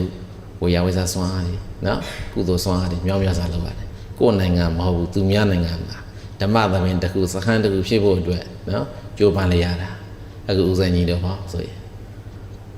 ဒီကပြီးကြောင်းကားလေးပဲတိုက်ချင်းမကြအရှင်ကြဒီလိုရွှေ့လိုက်ပြောင်းလိုက်လောက်ရတော့မယ်အဲ့ဒီလိုမှမလုပ်ဘူးဆိုရင်လည်းပဲကိုယ်နိုင်ငံကပရိယပရိပါဆွေဆောင်ရတဲ့ဆရာတော်ကြီးတွေကိုပဲ့ပြီးတော့စင်ဘူးမှာရောက်ရှိနေကြကုန်သောဗုဒ္ဓဘာသာတရားဓမ္မတွေနှလုံးသားထဲမှာဓမ္မအသိပေးဖို့ဆိုတာမဖြစ်နိုင်ဘူးအာဝါဒဒါနတစ်ခုဟာအမြဲတမ်းကိုယ်မှလေးပဲအောင်မြင်နေမှသာလျှင်ကြံတဲ့ပုံညာကရိယာကုသိုလ်ကောင်းမှုတွေဟာတရားဓမ္မသာသနာရှိမြောက်နေတဲ့တရားဓမ္မတွေနှလုံးသားထဲမှာရောက်နိုင်မယ်သူ့ရဲ့နှလုံးသားထဲမှာလည်းဒီခံယူချက်နဲ့သူအလုပ်လုပ်နေတယ်ဒီအချိန်မှာသူနဲ့လက်တွေ့ပြီးတော့သာနာပြုလုပ်ငန်းကိုဆောင်ရွက်နေတဲ့ပုဂ္ဂိုလ်တွေနော်ကိုလုံးရတဲ့ကုသိုလ်ကောင်းမှုတွေဟာနင်းနေစွမ်းအောင်မဟုတ်ဘူးနော်အခုလိုဒီမှာအာဝါဒဒါနတစ်ခုပြောပြမယ်လက်တွေ့ပဲပြောရတော့မယ်နော်မုံနေမတတ်နိုင်ဘူးမုံချင်တဲ့လူမုံကြနော်စခန်း6ရက်ဒီခန်းမှာငှားတယ်တနေ့ပဲလောက်ပေးရ300ပေးရတယ်နော်အဲ့ဒီ300ပေးရတဲ့အလူဟာတနေ့ကိုယောဂီပုဂ္ဂိုလ်တွေနော်20 30 40 50 60ခါအားလာလို့လာအားထုတ်တယ်အစတုန်းကဗဒီခမ်းမကြီးတော့300လှူတယ်ဆိုခါကရွေးချက်ပါပါတယ်သူဓမ္မသင်္ကီဝေလို့ရှင်လို့လူ300လှူတယ်ဟုတ်ရဲ့လားမဟုတ်ဘူးစင်ဘူးနိုင်ငံမှာဒီခမ်းမကိုရောက်လာတဲ့ပုဂ္ဂိုလ်တွေဟာဒီဆရာတော်သမတော်တွေဟောတဲ့တရားတွေကိုနိုင်ယူနိုင်ကြပါစေဟောတရားတွေမှာလာတဲ့အတိုင်းကြင်ကြံကြိုးကိုအားထုတ်နိုင်ကြပါစေသူတို့ကောင်းနှလုံးကျင့်သုံးပြီးတော့သီလခံယူစောင့်တည်နိုင်ဖို့တရားဘာနဲ့ကျင့်သုံးဖို့များအားထုတ်နိုင်ဖို့အတွက်တနေ့ကို300နှုံးနဲ့ဒါလူတန်းတဲ့အထင်မှာပကာသနာပါတော့ပကာသနာကိုရှိတတ်တယ်လူတန်းတာမျိုးဟောရလားမဟုတ်ဘူးတကယ်ကိုသရာစေသရာမှာယုံကြည်ခြင်းနဲ့လူတန်းသည့်အတွက်ကြောင့်ကိုယ်နိုင်ငံသွားပြီးတော့ဘွေးတစိုက်မြှိုးကိုပြီးတော့သိမ့်တထောင်တူရတဲ့ကုသိုလ်တွေစွမ်းအားရှိတယ်ဆိုတာပြောချင်တာနော်စံကူရောက်လို့ပြောတယ်ဟောမှာလည်းပဲဒီတိုင်းပဲပြောတာနော်ပကာသနာကိုရှိတတ်တယ်ပြီးလုံးမယ်ဆိုရင်လူလို့ရတာဒီအများကြီးရှိတာပဲနော်ကျန်တဲ့ဒါနကောင်းမှုကုသိုလ်မဟုတ်ဘူးကျန်တဲ့ကိစ္စတွေမှာလည်းပကာသနာရှိတတ်နေတာကောင်းကုန်မကောင်းပကံမရရှိတဲ့ပြည်သားလောက်ကြမယ်ဆိုရင်မင်းကဟာဥစဉ်ရှင်ရဘူးလားရှင်ပြတဲ့ကိစ္စတွေပြောခဲ့ပြီဟုတ်လားရှင်ရဘူးလားရဲ့ဖေကသာသနာကိုထူထောင်တဲ့မြတ်စွာဘုရားသူ့အဖို့ကပါလေကပိလဝပြည့်ရှင်ဘယင်သုဒ္ဓရဏမင်းကြီးရဘူးလားရှင်ပြဝဲကိုကြီးကြီးလုံးမယ်ဆိုရင်ဘလောက်အကျရှိလို့ရလားနော်မရဘူးလားရတယ်ဘာပွဲလုံးဘာမှပွဲမလုပ်ဘူးရဘူးလားကဘုရားအမွေတောင်းတယ်ရသော်ပြဟဲ့တာကြီးဗုဒ္ဓရာငါသားတော့အမွေတောင်းနေတဲ့ကံကနုံတုံးပေးလိုက်သံဃာဝါပေးလိုက်တရဏုံပေးလိုက်ရှင်ပြုပေးလိုက်ဒါပြီးသွားပြီဟုတ်လားရှင်ပြုရဟန်းခံဆိုတာကြီးကြီးကြီးလုံးစီရမလို့အရေးကြီးတာကသာသနာထဲသို့ရောက်လာတဲ့အခါမှာကိုရင်ဟာကိုရင်သီလကိုရင်သိက္ခာယဟယဟန်သီလယဟန်သိက္ခာနဲ့ကျင့်သုံးနိုင်ဖို့ဒီသားလျင်အရေးအကြီးဆုံးဟုတ်လားဒါပေမဲ့ရာဇဝင်းတို့ဒေဝဝင်းတို့နဲ့မှရှင်ပြုတာတယ်လူတို့တာတယ်နော်မကောင်းတာပြောတာပါသာနာပဲနဲ့ဟိုဗုဒ္ဓအလိုမကြတာကြီးဥစ္စာကပရိယပေနဲ့ရှင်ခွင်နဲ့တိုင်းပါတယ်ဒါရင်ထဲမှာရှိတာဓမ္မဂရိကလည်းမဟုတ်ပါဘူးသို့တော့ကိုယ်စီမှာတက်ရောက်လာတဲ့စာသင်သားတွေကတော့တာမန်စာသင်သားတွေမဟုတ်တိုင်းနေပြည်နေစစ်လေခုကရွှေရင်သူဓမ္မစသည်ခိုင်ကနာပေါင်းစုံအကုန်လုံးရောက်ရှိလာတဲ့ပုဂ္ဂိုလ်တွေကလည်းအားလုံးဓမ္မစရိယဘွဲ့အဆိုင်မှာရောက်ရှိလာမှတော့သူတို့တည်းဟာနိုင်ငံမှာအလွတ်လို့ဖို့အရေးရှင်ပါရှိလာတဲ့ပုဂ္ဂိုလ်ဖြစ်တည်တော့ဒီရာပေါင်းများစွာထောင်ပေါင်းများစွာတော့ကိုရင်ခွင်တော့ရောက်ရှိလာတော့တပည့်တွေရဲ့နှလုံးသားထဲမှာတော့ဒါကိုတော့အတတ်နဲ့ဥစဉ်ရိပ်သွင်းတယ်သို့တော့ဥစဉ်ကရိပ်သွင်းပြီသူတို့ကရောက်တဲ့နေရာမှာအလုပ်လုပ်တဲ့အခါမှာအာဝါဒကြောင်းပိုင်ဆိုင်ခါတဲ့ပုဂ္ဂိုလ်မဟုတ်ဘူးဆရာသမားတွေရဲ့အရေးအာဝါဒအောင်မှာတဆင့်လောက်ရသည်တို့ကြောင့်ဒီကပညာသင်ပေးလိုက်တဲ့ဆရာကဘယ်လိုပဲကောင်းတဲ့တန်ဖိုးမဖြတ်နေတဲ့ဩဝါဒတွေကိုပေးလိုက်တော့လေသူတို့ကဟိုမှာညုံမကြီးအောက်မှာပေါက်နေရတဲ့သိပ္ပံလေးလို့အပေါ်ပေါက်ထွက်လို့မရဘူးနော်အဲ့ဒါသာသနာအတွက်အာနိရှစ်တစ်ခုပဲဒီမှာသာဟောတာမဟုတ်ဘူးဟောမှာလည်းပဲဒီတိုင်ဟောပါတယ်နော်အဲ့ဒီလိုပဲဟောရတာပဲဒီတော့ဟောမှာလည်းပဲတခါတည်းဘာဝိညာဝေရတဲ့နေရာဌာနမှာကုဏဝန္ဒနာကာထာလေးရေးပါပြီးတော့လာပြီးတရားရှိမြင်ပါဆိုအာနာပါနာနဲ့မကဲ့ရမကဲ့ညောင်းနေနဲ့သွားတယ်တကယ်ကအာမရှိဘူးဘာလို့အနှစ်သာရဘင်ကသွားတယ်လုံမှမှာမဟုတ်တာနော်အပေါ်ရန်ကျိုးကသွားတာဒီတော့အခုလို့ပညာကာလအတွင်းမှာ6ရက်တာစခန်းကလေးဖွင့်တဲ့အချိန်ကာလမှာတနေ့မှာစိုင်းကူတို့လား300လောက်အကုန်ကြဖန်ပြီးတော့လှူတန်းလိုက်တဲ့အချိန်မှာဘာပကာသနာမှာမပါဘူးရောက်ရှိလာတဲ့ပြိတ္တတွေဟာလည်းပဲအလကအပြိုထမ်းလာတာမဟုတ်ဘူးနော်ဒီနေရာရောက်ရင်တို့ဒီလခိုင်စောက်တရားမယ်ဒီတရားနာရမယ်ဒီလိုနှလုံးသွင်းပြီးတော့နေရမယ်ဆိုတဲ့ဗုဒ္ဓရဲ့အဆုံးအမအတိုင်းငါတို့နေတိုင်းပဲကျင့်ကြံမယ်ဆိုတဲ့သူတို့နှလုံးကျင့်သုံးပြီးတော့လာတဲ့ပြိတ္တတွေကြီးပဲအဲ့ဒီပြိတ္တတွေရဲ့တနစ်တည်းရဲ့တဏ္ဍာနဲ့မြတ်တရင်သုံးနေရမယ်နေရအာဝါဒမျိုးကိုကာလဒါနအခိတ်တန်နေနဲ့လှူဒန်းရရင်းသည်နော်ပကာသနာကိုရှေ့တန်းတင်ပြီးသကာလသာသနာတို့အတွက်လုံးဝသိမ့်ထောင်ပေါင်းများစွာကုန်ကြခံပြီးလှူဒန်းရတဲ့အာဝါဒဒါနတဲ့အကျိုးပဲကြည်ရပါတယ်ဆိုတဲ့အကြောင်းကိုသာရကတခုထုတ်ပြီးတော့ဥစဉ်ခေါ်မယ်အခုကပဲ အာဝါဒဒါနကြောင့်ဟောရသေးတဏှာကြီးပြေးသွားပြီနောက်နိုင်ဝဲထင်မှာဟောတယ်အဲ့ဒီကာလဒါနအရှင်ပိုင်းနဲ့လူတိုင်းရတဲ့ဒါနဘယ်လောက်ကြီးကြီးတယ်ဆိုတာကိုဟောကြားခေတဲ့ဓမ္မဂတိကမြတ်စွာဘုရားလေဘယ်မှာဟောလဲကပိလဝါမှာဟောတယ်ပြန်ပြီးတော့မယ်ဦးဇင်းတရားကပိလဝါကထွက်လို့မရဘူးဖြစ်နေနော်ကပိလဝါကတော့ရောက်ဘူးကြမှာပါအိန္ဒိယဘုရားဖူးတဲ့ပုဂ္ဂိုလ်တွေနော်ဦးဇင်းအိန္ဒိယမှာဘုရားဖူးသွားရင်ဘယ်တော့မှအမှတ်တမဲ့မသွားဘူးကပိလဝါရောက်ပြီးဆို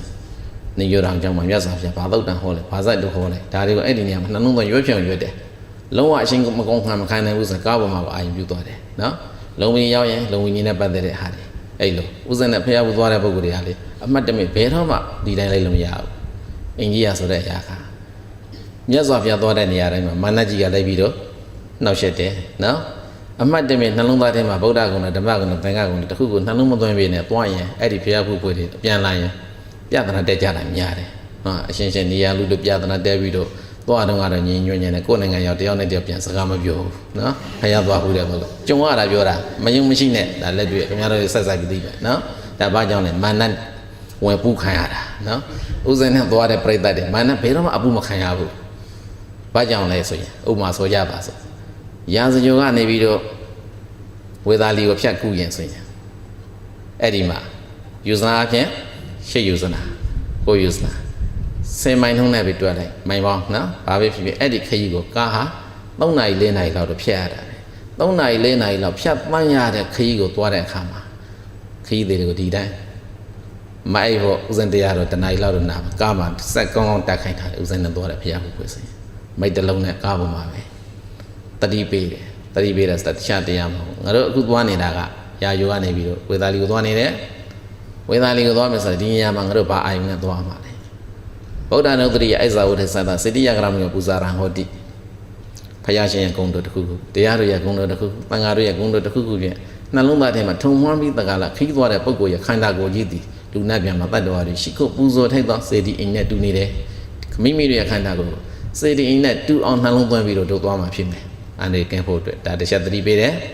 ဒီတော့ဒီနေရာမှာဘာဂုဏ်တို့အာရုံပြုရမှာလဲတခြားကမကြည့်နဲ့ဝေလူဝန်ကနေပြီးတော့မြတ်စွာဘုရားဝေသာလီကိုကြွတယ်ဘာလို့ကြွတာလဲဝေသာလီမှာကတ်ကြီးသုံးပါစိုက်နေလို့ယရဏသုတ်တံဟောဖို့အတွက်မြတ်စွာဘုရားကြွတာအဲ့ဒီကြောင့်ရမှာကားပေါ်မှာဘာသုတ်တံဟောသွားယရဏသုတ်တံဟောသွားခင်ဗျားတို့နာပြီးမှလားဟုတ်လားဒီလမ်းခီးကိုဟောကြားတဲ့အခါမှာတဏှာမှာ15မိနစ်မိနစ်20လောက်ပဲဖျားဖူးရမှာဆိုဟောကြားမှာအရှင်းပြနေလို့ဆိုတာအလုံးမဖြစ်တော့ဘူးဟိုမှာလည်းသမိုင်းကြောင့်ပြောရမယ်မသွားမီတုန်းကပဲငါတို့သွားမီရောက်တဲ့နေရာဌာနမှာမြတ်စွာဘုရားဘာသုတ်တန်ဟောတယ်အဲ့ဒီအာယုန်နဲ့ဥတွေ့ဖို့အတွက်ကားပေါ်မှာပဲလမ်းကြောင်းတစ်ခုကိုတဏှာစီဥစဉ်ဟောတယ်ဥစဉ်နဲ့ဖျားဖူးသွားတဲ့တရားဓမ္မတွေဘာသာတရားအားနေရလို့နားကြီးနေလို့ထင်ရှင်းထင်ကြမှာဥစဉ်အားလေးပဲတခြားပုဂ္ဂိုလ်တွေနဲ့သွားတဲ့ပုဂ္ဂိုလ်မဆိုတော့ကိုယ်နဲ့လက်တွေ့ပြီးတော့သွားရတဲ့တရားဓမ္မသည်ဘာဝနာအတွက်တန်ဖိုးရှိသောတရားဓမ္မတွေဖြစ်ကိုဖြစ်ရမယ်သူတို့နှလုံးသားထဲမှာရပ်ပိုင်ခွင့်ရှိသောကုသိုလ်တရားရိက္ခာတို့ပါသွားပါစေမဟုတ်ဆိုပိဿံကောင်းပြီးတော့ပိုက်အကျိုးမရှိဖြစ်သွားလိမ့်မယ်အဲ့ဒီလိုမဖြစ်ရအောင်ကြိတ်နေသည်ဖြစ်စေမကြိတ်နေတဲ့သည်ဖြစ်စေပရိသတ်ကာရစီမှာ30ပါရင်10ရောက်မကြိတ်နဲ့20သောပုဂ္ဂိုလ်အတွက်တန်ဖိုးမပြတ်တဲ့ကုသိုလ်တွေပါသွားလိမ့်မယ်။ပါဝဇနိယလေးဌာနကိုသွားပြီးတော့ဖူးရင်အပေတကပိတ်တယ်ဆိုတာပါမန်ပိဿံရှိလို့သွားတဲ့ပုဂ္ဂိုလ်အတွက်ပါမခံရှင်မရှိဘူးဟုတ်လားဒီတော့ဗုဒ္ဓနုတ္တိဘာနဲ့ဓမ္မနုတ္တိသံဃာနုတ္တိဘာဝနာနဲ့မိမိခိုင်ခန္ဓာကိုစေတီအိမ်နဲ့တူအောင်သွားရောက်ဖူးမြော်သောပုဂ္ဂိုလ်တွေကသာသေခါနိရှင်ကာလအဲ့ဒီဓမ္မရမဏပီတိဗုဒ္ဓရမဏပီတိဖြင့်ဘဝကူမအပေတကပိတ်တာအဲ့ဒီသံဝဇ္ဇညလေးဌာနသို့ရောက်လို့သာလေအပေတကပိတ်မယ်ဆိုရင်အဲ့ဒီဗုဒ္ဓဂယာနာမှာနွားကြောင်းနေတဲ့ကလာတွေဒီလိုပဲပြောရမှာဟုတ်လားစိုက်ကြောင်းနေတဲ့ကလာတွေအကုန်လုံးအပေတကပိတ်မှာပေါ့ဟုတ်လားဒါအခုမှမဟုတ်ဘူးဖယားအသက်ထင်ရှားရှိတုန်းကလည်းပဲမရှိဘူးလားဆိုဆက်ဆက်ပြီးတော့ပြောမယ်သုတ်တန်ဟောဖို့ကလည်းဒီဘက်ပြောစရာတွေပေါ်လာလို့နော်ဗုဒ္ဓဂယာနာရသော်ဖယားပြည့်ပြီးဘယ်နှစ်ရက်နေသွား40နဲ့9ရက်တဌာနတဌာနမှာ9ရက်စီဗုဒ္ဓဂယာစေတီကြီးကိုဝင်ပြီးတော့ဆက်လိုက်တဲ့နဲ့တပြိုင်နက်ရှေ့ကအစပါလာ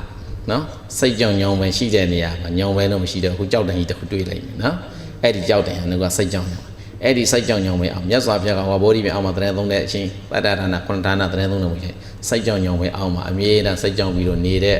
ကလာတယ်အများကြီးအဲ့ဒီမှာကောင်းဆောင်ကဘယ်သူတော့ဟွန်ကဆိုတဲ့နော်ပုံလိုက်ကြီးတယောက်ရှိတယ်ဖယား49ရက်တရင်သုံးလို့မူတဲ့အချိန်မှာအဲ့ဒီမှာဟွန်ကတော့အုပ်စုရှိနေတာပဲဖယားကိုတက်ရဖူးတို့ခွင့်မရလိုက်ဘူးလား ဂိတ်200တော့မဝေးဘူးနော်အာနိမိတာတတ္တဟာနဲ့ဆိုတာကြားမှာကတ်နေတာပဲအဲ့ဒီနေရာဌာနမှာဟောကလို့တက္ကကြီးတွေကဘောဓိပင်အောက်မှာဖလားသမားပဲဝင်စားနေတဲ့မြတ်စွာဘုရားကိုမျက်ဝတ်ထင်နဲ့တွေ့မြင်နေရတာဒါပဲမြတ်သူတို့နှလုံးသားထဲမှာတရားတရားလေးအခန္ဓာဖြစ်ဉာဏ်လေးမရှိသည့်အတွက်ကြောင့်ဘုရားကိုဘုရားမှာသိခွင့်မရတဲ့လူဒန်းစားတွေအတွက်တရဏဂုံတည်ရလားမတည်ဘူးအဲ့ဒီမှာမဟုတ်မရှိဘဲနဲ့အရှင်ဘိုင်းနဲ့ရောက်လာတဲ့တပုဒ္ဒဗန္လိကကဘာဖြစ်သွားတယ်ပြေဝါစီကတရဏဂုံတည်သွားတယ်ဘုရားနဲ့အနိကနေတော်လေးပဲသူတို့မှာဘုရားနဲ့နိကနေရှင်ကြောင့်ဟောကားတော်လိုပုဂ္ဂိုလ်တွေမှာဘာကုသိုလ်မှမရလေဒါနကုသိုလ်လည်းမရလေဘူးသီလကုသိုလ်လည်းမရလေဘာဝနာကုသိုလ်လည်းမရလေဘူးဒီတော့တန်ဝစဉ္ညာလေးဌာနကိုရောက်အောင်နဲ့အပေတကသာပိတ်မယ်ဆိုရင်အဲ့ဒီဟောကားကြီးအပေတကပိတ်ပြီးသွားပြီဟုတ်လားအဲ့တော့ဘာမှမဆိုင်ဘူးတရားတရားနဲ့တော့ရောက်ဖူးမြို့တဲ့ပုဂ္ဂိုလ်တွေတော့ဟုတ်ပါတယ်တရားတရားမပါတဲ့လူဒန်းစားတွေအတွက်ပိတ်ဆံရှိလို့အလေပတ်သွားတဲ့ပုံစံမျိုးနဲ့တန်ဝဇနိယဌာနကိုတစ်ခေါက်မပြောနဲ့အခေါက်တရာရောက်ရင်လည်းပဲအာမခံချက်မရှိဘူးဒါတွေကဉာဏ်နဲ့ဆုံးဖြတ်ပြီးတော့ပြောရမယ်ကဲအခုဦးဇံပြောမှာကဒီခမ်းမကြီးကို6ရက်တာကာလအတွင်းမှာတနေ့ကိုစံကူဒေါ်လာ300လူတန်းပြီးတော့တနေ့မှာအခုအရှင်ကပဲစပြီးတော့ညပေးရှင်ကြည့်တော့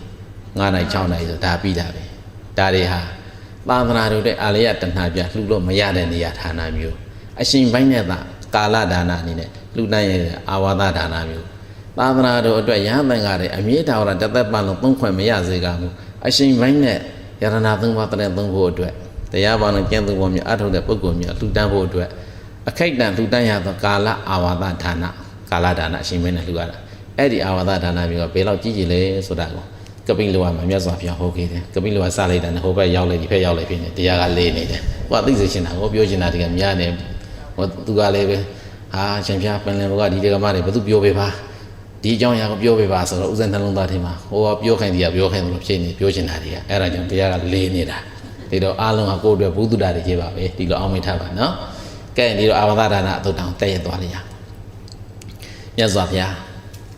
းဝေဘာတော်မူရာကိုကြီးလိုကနေပြီးတော့ဘုရားဖြစ်ပြီးတနေ့တင်းပြည့်တဲ့နေ့မှာရောက်တယ်။ရာဟုလာကိုလာပြီး9ရက်နေ့မှာရှင်ပြုပေးလိုက်တယ်နော်။အဲ့ဒီမှာသုတ်တန်တွေမြောင်းမြောက်စာဟောတယ်။ပြီးမှတခါအဲ့ဒီအခောက်မှာမဟုတ်ပဲနဲ့နောက်တစ်ခေါက်ဘုရားရှင်ကကပိလောကိုကြွတယ်။အဲ့ဒီအချိန်မှာအနုရုဒ္ဓတို့အာနန္ဒတို့အားလုံးကသာသနာထေတို့ရောက်နေတယ်။ဘယင်သုတ်တော်နာမည်ကြီးကလည်းမရှိတော့ဘူးနတ်ရွာဆိုင်သွားတယ်တတိထား။ဘယင်သုတ်တော်နာမည်နတ်ရွာဆိုင်တာကမြတ်စွာဘုရား9ဝါမြောက်လောက်မှာ9ဝါမြောက်ဆိုရင်ကြည့်ဘယင်သုတ်တော်နာမည်ကြီးအသက်ဘယ်လောက်ဖြစ်သွား69နှစ်လောက်မှာဘယင်သုတ်တော်နာမည်ကြီးနတ်ရွာဆိုင်တယ်ဘယင်သုတ်တော်နာမည်ကြီးနတ်ရွာဆိုင်ပြီးတော့အနုရုဒ္ဓရဲ့အကိုမဟာနာမင်းကြီးကတာဂွေမင်းထေးမှာအကြီးဆုံးဖြစ်တဲ့ကြောင့်သူ့ကိုသမရရာထုခန့်ထားတဲ့ဆိုပါဆိုနော်အဲ့ဒီအချိန်မှာမြတ်စွာဘုရားကပိလဝါတို့ကြွအဲ့ဒီဘုရားမကြွမီလာပိုင်းအလိုလောက်ကဘာလုပ်ကြလဲဆိုတော့ပန္တာဂါရဆိုတဲ့အဆောက်အဦကြီးတစ်ခုပန္တာဂါရဆိုတဲ့ပါဠိနဲ့အဖွင့်ကိုကြည့်လိုက်တဲ့အခါဗိဓာဖွင့်ကိုကြည့်လိုက်တဲ့အခါပန္တာဂါရဆိုတာတိုင်းပြည်မှာအရေးကြီးတဲ့ကိစ္စအဝဝကိုဆောင်ရွက်ကြတဲ့နေရာတိုင်ပင်တဲ့နေရာဆုံးဖြတ်တဲ့နေရာတဦးတယောက်ရဲ့သဘောထားအနေနဲ့ပြုလုပ်လို့မရတဲ့ကိစ္စမှန်သမျှတွေကိုအမတ်ကြီးတွေစုပေါင်းပြီးတော့ပြုလုပ်တဲ့နေရာလို့ဖွင့်ထားတယ်ဒီတော့ဥစဉ်တော့ဘယ်လိုပြန်မှာလွတ်တော်ဆောင်လို့ပြောလိုက်မကောင်းဘူးလားအဲ့ဒါကောင်းတယ်ဒါပဲပြန်စီရရှိတယ်အဲ့ဒီတန်တာဂရဆိုတဲ့လွတ်တော်အဆောင်မှာမဟာနာမင်းကြီးဟာဥစီပြီးတော့ငါတို့တိုင်းပြည်အတွက်ကလေးပေါင်းရာပေါင်းများစွာကုန်ကြခံပြီးတော့ဒီလွတ်တော်အဆောင်ကြီးကိုငါတို့ဆောက်လုပ်ပြီးရပြီတင့်တယ်လိုက်တာလုပ်ငန်းကိစ္စဘာတစ်ခုမှမစားရသေးဘူးမစားရသေးတော့သူတို့ကစိုင်းစားကြတယ်အမတ်ကြီးတွေဣဒံပန္ထာကာရံဒေဝဝိမာနတရိသံတိဝိယသတိရိကံပါဠိမှာဟောတဲ့နေနေစားတော့မယ်ဣဒံပန္ထာကာရံဒေဝဝိမာနတရိသံတိဝိယသတိရိကံမနောရမကေနပရမံပရိဗုဒ္ဓံအာမကံဒီကရတံဟိတာယဒုက္ခယအတ္တအတ္တနဲ့ဆုံးမဂရတန်နဲ့ပြုံရွတ်ပြရတယ်ဣဒံပန္ထာကာရံငါတို့ရဲ့ကပိလဝနိုင်ငံတို့သူနိုင်ငံတို့သောပစ္ဆန္ဒနာကြည်ဝင်ဖြင့်စောက်လုံထားတဲ့ဟောဒီလွှတ်တော်စောင်းကြီးသည်ဒေဝဝိမာနတရိသနတ်တို့ဆိုင်ရာဘုံဝိမာနဲ့ဒုလလေးအတိဝိယအလွန်လျင်မနောရမမြင်ရသူမှသမျှတို့ရဲ့စိတ်နှလုံးကိုဆွေးဆောင်နိုင်တဲ့ဆွမ်းရည်တတ်သည့်အပြည့်အဝရှိပါလေတော့ဤဣဒံပန္ထာကာရငါတို့ရဲ့တိုင်ပြပါနာဖြင့်စောက်လုံထားတဲ့ဟောဒီပန္ထာကာရဆိုရင်လွတ်တော်ဆောင်ကြီးကိုကေနအဘိမြည်သောပုဂ္ဂိုလ်သည်ပရမရှိဟုစွာပရိဗုဒ္ဓံသုံးဆောင်တဲ့သုံးဉဏ်ဖြင့်အာမကငါတို့ကပိလဝနိုင်ငံတို့သူနိုင်ငံတို့သောအတွက်ဒီကရတံဟိတာယဒုက္ခယရှေစွာသောနေညီပါလုံးအကျိုးတရားဖြစ်ထွန်းပေလိမ့်မည်နီငါတို့တိုင်ပြပါနာဖြင့်ဆောက်လုပ်ထားတဲ့ပန္ထာဂရဆိုတဲ့လွတ်တော်ဆောင်ကြီးဟာကတိပေါင်းရာနဲ့ရှိပြီးတော့ကုန်ကြခံထားရတယ် မြင်ရသူမှန်သမျှတဲ့စိတ်နှလုံးကိုဆွဲဆောင်နိုင်လောက်အောင်ပကြီးစေးရည်ဖြင့်ကြာနာနဲ့ပြုလုပ်ထားတယ်နတ်တို့ရဲ့ဘုံဘိမှန်နဲ့တူတယ်ဤမြတ်သောကြည်ကြည်ခမ်းနားသောလွတ်တော်ဆောင်ကြီးမှာပထမရှိဟုဆိုဘယ်ပုဂ္ဂိုလ်များတရင်သုံးနေထိုင်ရင်ဖြင့်ငါတို့နိုင်ငံတို့နိုင်ငံတို့သားအတွက်ကြက်တဲ့အရှိဆုံးကုသိုလ်အတိုးဆုံးကိစ္စမျိုးဖြစ်ပါလိမ့်မယ်လေလို့တိုင်ပင်တဲ့အခါမှာပထမရှိဟုဆိုတာအဲ့ဒီမှာတရင်သုံးဖို့အတွက်နေရာဌာနဘယ်ပုဂ္ဂိုလ်နဲ့အထိုက်တန်ဆုံးလဲဆိုတာကိုရွေးကြတယ်ရွေးတဲ့အခါမှာဘုဒ္ဓတာရှိတဲ့အမကြီးတယောက်ကတင်ပြအာမကညာတိသိဋ္ဌသာတင်ယမာနဘိတတ္ထုနောဝနုစဝိကတေကိညယဝသေနာတင်ယမာနဘိတတ္ထုနောဝနုစဝိကပါဠိတွေပေါ်မှပေါ်လာပါမလားအောင်မယ်အာယုပြုလိုက်တန်းနေတာပါနော်အာမကငါတို့ရဲ့ညာတိသိဋ္ဌသာဆွေမျိုးထင်မှာသီလသမာဓိပညာကုံအပြင်အမြတ်ဆုံးပုဂ္ဂိုလ်ကိုသာသိတန်ရွေ့ရှိပြီးတော့တရင်သူနေထိုင်စေရရင်လည်းပဲပိုက်တူနာဝငါတို့ရဲ့ဆွေမျိုးတွေကမြတ်စွာဘုရားသည်သားလည်းရဲ့အတုစဝိကအသင့်တော်ဆုံးအလျောက်ပါဆုံးပုဂ္ဂိုလ်ဖြစ်တယ်တေကိနေယဝသေနာအလူခံပုဂ္ဂိုလ်ထင်မှာမြတ်ဆုံးပုဂ္ဂိုလ်ကိုသိတန်ရွေ့ရှိပြီးသက္ကလတရင်သူနေထိုင်စေရရင်လည်းပဲပိုက်တူနာဝအတုစဝိကမြတ်စွာဘုရားသည်သားလည်းရဲ့အသာဆုံးအမြတ်ဆုံးအသင့်တော်ဆုံးပုဂ္ဂိုလ်ဖြစ်တယ်ဆွေမျိုးကုံနဲ့ကြည်ရင်လည်းငါတို့ဆွေမျိုးတွေမှာအမြတ်ဆုံးပုဂ္ဂိုလ်သည်မြတ်စွာဘုရားပဲအလူကပုဂ္ဂိုလ်ထဲမှာအမြတ်ဆုံးအနေနဲ့ရှားဖွေလိုက်ရင်လည်းမြတ်စွာဘုရားသည်အမြတ်ဆုံးပဲတတ္တမပဋ္ဌာနာပရမပရိပုံစွာပိဿပိတ္တမှာဒါကြောင့်ဟောဒီတန်ထာခရဆိုရင်လွတ်တော်အဆောက်အဦထဲမှာပထမရှိဥစွာမြတ်စွာဘုရားပဲအထိတ်တန်ဆုံးကွာဘုရားကိုပန်လိုက်ရအောင်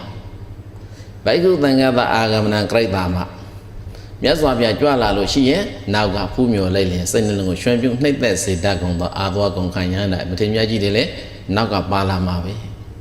ဘိက္ခုသံဃေအာဂရေတေဝိတကံဗုဒ္ဓဝါစနာအာဂရမေဝဘိက္ခုသံဃေမြတ်စွာဘုရားရဲ့ပရိယပရိပါလုံးကတာဝန်ကျေးပွန်စွာထမ်းဆောင်နေကြအောင်သောသံဃာတို့ရှင်သူရတော်သည်အာဂရေကြွလာရင်ဖြင့်တေဝိတကံဗုဒ္ဓဝါစနာမေဝပိဋကသုံးပုံဆိုတဲ့တရားတော်ဟာလည်းပဲအာဂရမေဝဟောဒီအလိုလျောက်ကြွလာတာနဲ့အတူတူပဲသူတို့စဉ်းစားကြတာဘုဒ္ဓတာရှိတယ်လေမြတ်စွာဘုရားဆွေမျိုးကုန်းနဲ့ကြည်ရင်လည်းအမြတ်ဆုံးအလူကံပုဂ္ဂိုလ်တို့ရဲ့အထက်မှာအမြတ်ဆုံးအနေနဲ့ရွေးရှင်လေမြတ်စွာဘုရားအသင့်တော်ဆုံးဘုရားကြွလာရင်နောက်ကတပိဋကံကပါတပိဋကံကပါလာလို့ရှိရင်သူတို့နှလုံးသားထဲမှာရှိနေတဲ့ပရိယပရိပတ်ဓမ္မတွေဟာလေအလိုလျောက်လာရောက်ပြီးတော့ငါတို့နေတဲ့လွတ်တော်ဆောင်မှာတရင်သုံးရရောက်တယ်ဒီလိုဆိုယရဏသုံးပါတရင်သုံးပြီးဖြစ်ပါတယ်ယရဏသုံးပါတရင်သုံးပြီးမှသာလေဟောဒီလွတ်တော်ဆောင်ကိုငါတို့နိုင်ငံတို့အတွက်အသုံးပြုမယ်ဦးဇင်းတော်နိုင်ငံလွတ်တော်ဆောင်ကိုအဲ့လိုလုပ်မလို့တော့မသိဘူးပါဠိတော်ရှင်မှာလာတဲ့အဆိုင်တိုင်ပြောတာနော်ပရိယပေတာနဲ့တိုင်းစရာကြီးဖြစ်နေအကောင်းလုံးပြောတာနော်အဲ့တော့ဘုဒ္ဓရာရှိတဲ့အမကြီးတရားကအဲ့လိုတင်ပြတဲ့အခါအလုံးကသဘောတူကြတော့ခိုင်းနှင်းကြတော်အကြောင်းမှာမြတ်စွာဘုရားရောက်နေပြီကွာခိုင်းဖျားသွားပညာတော်ဆိုမြတ်စွာဘုရားနောက်ကဘယ်သူပါလာတော့ရှင်အာနန္ဒာတို့ပါရိပုတ္တရာတို့အကုန်လုံးရဟန်းတော်900ရောက်ရှိလာကြအဲ့ဒီလိုရောက်ရှိလာပြီးတော့တရင်သုံးတဲ့အခါမှာမဟာနာမင်းကြီးကပဲလျှောက်တယ်ဘုန်းတော်ကြီးသားမြတ်စွာဘုရားတပည့်တော်တို့တိုင်းပြည်ဗန္ဒာနဲ့ဒီလိုဆောက်လုပ်ထားတယ်အမှန်တန်ကြက်တဲ့ရှိတဲ့အချိန်မှာမြည်သည့်ပုဂ္ဂိုလ်တူတယောက်မှမနေရသေးပါဘူးဗျာတပည့်တော်နှလုံးသားထဲမှာဒီအတိုင်းပဲဆုံးဖြတ်ချက်ချပြီးတော့အရှင်ဘုရားနဲ့ပဲအသက်တိုးဆုံးဌာနဖြစ်ပါတယ်ဆိုပြီးတော့တပည့်တော်အရှင်ဘုရားကိုတရံသုံးဖို့အတွက်ပင်တယ်ဒါပေမဲ့ဟောဒီအဆောင်ကြီးကိုအရှင်ဘုရားတော်သာသနာအတွက်တပည့်တော်အာလယတနာပြမလူနိုင်ပါဘူးဘုရားတဲ့ဝန်မလင်းနဲ့လျှောက်တယ်တညတာတို့ကျောင်းမိုင်းနဲ့တရံသုံးပေးပါတဲ့ဒီခမ်းမကြီးကလူတိုင်းနဲ့ဒေါ်လာ300ခုံတန်းလို့ဒါဘာလို့ခေါ်တော့အခိုက်အတန့်နေနဲ့လူတန်းတာအခုလည်းပဲဟောမှာဘုရားကပင်တာကြည့်မဟာနာငါလျှောက်တယ်တပည့်တော်တို့တိုင်းပြည်ဗန္ဒာနဲ့ဆောက်လုပ်ထားတဲ့ထွတ်တော်ဆောင်ကြီးတာတိုင်းပြည်အတွက်လှုပ်ဖို့အတွက်ခမ်းမကြီးတစ်ခုပါပဲဖျားတယ်ဒါပေမဲ့ဒီခမ်းမကြီးမှာပထမဆုံးတရင်သုံးနေထိုင်တဲ့ပုဂ္ဂိုလ်ကတော့အရှင်ဖျားတရင်သုံးမှာသားလျင်တပည့်တော်နိုင်ငံသူနိုင်ငံသားအတွက်ကြက်တဲ့အရှိဆုံးခမ်းမဖြစ်လာပါလိမ့်မယ်ကောင်းကျိုးချမ်းသာနန္ဒဖြစ်လာလိမ့်မယ်အန္တရာယ်မှာသမျှကင်းပြောက်လိမ့်မယ်ဆိုတဲ့ယုံကြည်ချက်ဖြင့်အရှင်ဖျားတော်တပည့်တော်ပင်တာသာသနာတော်တွေအာရယတနာပြတော်တပည့်တော်မလူနိုင်ပါဘူးဖျားအရှင်ဖျားတော်တညတာလောက်တော့ကျောင်းမှပြန်တရင်သုံးပေးပါတကယ်ကျောင်းမှပြန်တရင်သုံးဖို့အတွက်အခိုက်အတန့်နေနဲ့လှူတာအာလယတနာပြလှူတာဟုတ်ရဲ့လားမဟုတ်ဘူးဒီလိုနဲ့မြတ်စွာဘုရားတညတာတရင်သုံးတယ်နောက်မှတပည့်ပရိသတ်သံဃာတော်လည်းတညတာတရင်သုံးတယ်တရင်သုံးပြီးတော့မြတ်စွာဘုရားကနောက်နေကြညအချိန်ဖို့အာဝါဒဒါနကောင်းမှုကုသိုလ်လှူကိုအလှူရဲ့အကျိုးကိုအဲ့ဒီမှာဟောတယ်စင်္ဂမဏေကျန်အဲ့စင်္ဂမဏေပြီးဟောတော့မယ်နော်ကဲအဲ့ဒီမှာမြတ်စွာဘုရားတရားဟောပြီးဆိုပါစို့ရှေ့မှာတာကွေမင်းတွေအမတ်ကြီးတွေအကုန်လုံးမဟာနာမင်းကြီးကသမဏဆိုတော့သူကရှေ့ဆုံးကနေတရားနာခံထားပြီးကဖယားရှင်ကသာသနာတော်မှာအာလယတဏှာပြကျောင်းအနေနဲ့လှူဒန်းရတဲ့ဒါနမျိုးကိုမဆိုထားပါနဲ့အခ ခိတ်တန်အနေနဲ့ဘုရားတရားသင်္ဃာယရဏသုံးပါးတရင်သုံးဖို့အတွက်ခိတ်တန်လှူဒန်းရသောအာဝါဒဒါနကဘယ်လောက်ကြီးကြီးတယ်ဆိုတဲ့အကြောင်းကိုမြတ်စွာဘုရားဟောတော်မူထားတဲ့အနုမောဒနာတရားကိုဥဒုစိတ်တာပြီးမှဖတ်ပြမယ်စာတန်ဖတ်တယ်လို့သဘောထားနော်ဘာလို့ဒီပါဠိပဲပြန်ဟောရမှာကိုဘုရားရှင်ကဟောလိုက်တာကအာဝါဒဒါနနာမေတ္တမဟာရဇ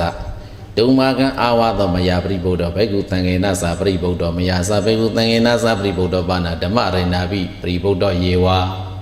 အတန်နဲ့ဆုံးကြိုးစားတူအောင်လို့ရွေးကြည့်တာနော်မဟာရဇတာယူရင်မင်းသားပေါင်းတို့သူနောထအာယုန်တပါစိတ်မဲ့သွားပြီနားဆက်ဆက်ထောင်ကြကုန်လောအာဝါဒဒါနနာမှာဘုရားတရားသင်္ဃာဆိုတဲ့ယရဏသုံးပါးတရင်သုံးဖို့အတွက်အခိတ်တိုင်အနေနဲ့လှူဒန်းရတဲ့အာဝါဒဒါနကလည်းပဲမန္တန်အလွန်ကြီးကျယ်လှပါပြီဒုမာကသင်တို့ဤအာဝါဒတိုင်ပြေအတွက်အလုတ်လို့ဖို့ဆိုတဲ့စောက်လို့တဲ့ဟောဒီလွတ်တော်အဆောင်ကြီးပေါ်မှာမယာစငါဘုရားကလည်းပဲပရိဗုဒ္ဓတညတာကာလပတ်လုံးတရင်သုံးတော်မူခဲ့လေပြီဘိကုသင်္ကေနာသာဖုမြော်လက်လျင်စိတ်နှလုံးကိုရွှင်ပြုံနှိမ့်သက်စေတတ်ကုန်သောသာရိပုတ္တရာမောက္ကလအာနန္ဒာဆရှိသောငါးဖျားရဲ့တပိသာဝကပရိယပရိပါဝန်ဆောင်ပုဂ္ဂိုလ်တွေကလည်းပဲပရိဗုဒ္ဓတညတာကာလပတ်လုံးတရင်သုံးနေတိုင်ခဲ့ပူလေပြီမယာစငါးဖျားသည်၎င်းဘိကုသင်္ကေနာစငါးဖျားရဲ့တပိသာဝကပုဂ္ဂိုလ်တို့သည်၎င်းပရိမုဒ္ဒပါဏတညတာကာလမြတရင်သုံးတော်မူပြီးဖြစ်သည့်အတွက်ကြောင့်ဓမ္မရေနာပြီငါးဖျားနဲ့တကွတပိသာဝကတွင်နှလုံးသားထဲမှာကိန်းအောင်လျက်ရှိသောပိဋကသုံးပုံဆိုတဲ့တရားယရနာဟာလည်းပဲပရိဗုဒ္ဓယေဝအလိုလျောက်တညတာကာလတရင်300ရောက်နေလေတို့ဤတာကိမင်းသားပေါင်းတို့သင်တို့ရဲ့နှလုံးသားထဲမှာအာယုပြုလိုက်စမ်းပါသရတရားထက်တာငါဘုရားသတိပေးပါမယ်သင်တို့ဆောက်လုပ်ထားတဲ့ဟောဒီလွတ်တော်ဆောင်ကြီးပေါ်မှာငါဘုရားလည်းတညတာတရင်3ပြီတပိသာဝကရဟန်းတို့လည်းတရင်3ပြီဒီပုဂ္ဂိုလ်ရဲ့နှလုံးသားထဲမှာပါလာတဲ့ပိဋကသုံးပုံလေးကတရားယရနာလေးအလောလျောက်တရင်သုံးပြီဖြစ်သည့်တွင်ယရနာသုံးပါးတညတာကာလပတ်လုံးတရင်သုံးတော်မူပြီဖြစ်ပါပြီအဲ့ဒီတရားတော်နဲ့စပြီးတော့မြတ်စွာဘုရားကဘာဆက်ဟောလဲအာဝါဒဒါနသမိန်တိနေသဗ္ဗဒါနဒိနမေဝဟောတိမဟာရဇသာဂရမမြတ်အပေါင်းတို့အာဝါဒဒါနသမိန်ဘုရားတရားသင်္ဃာလို့ဆိုတဲ့ယရနာသုံးပါးတို့တရင်သုံးဖို့အတွက်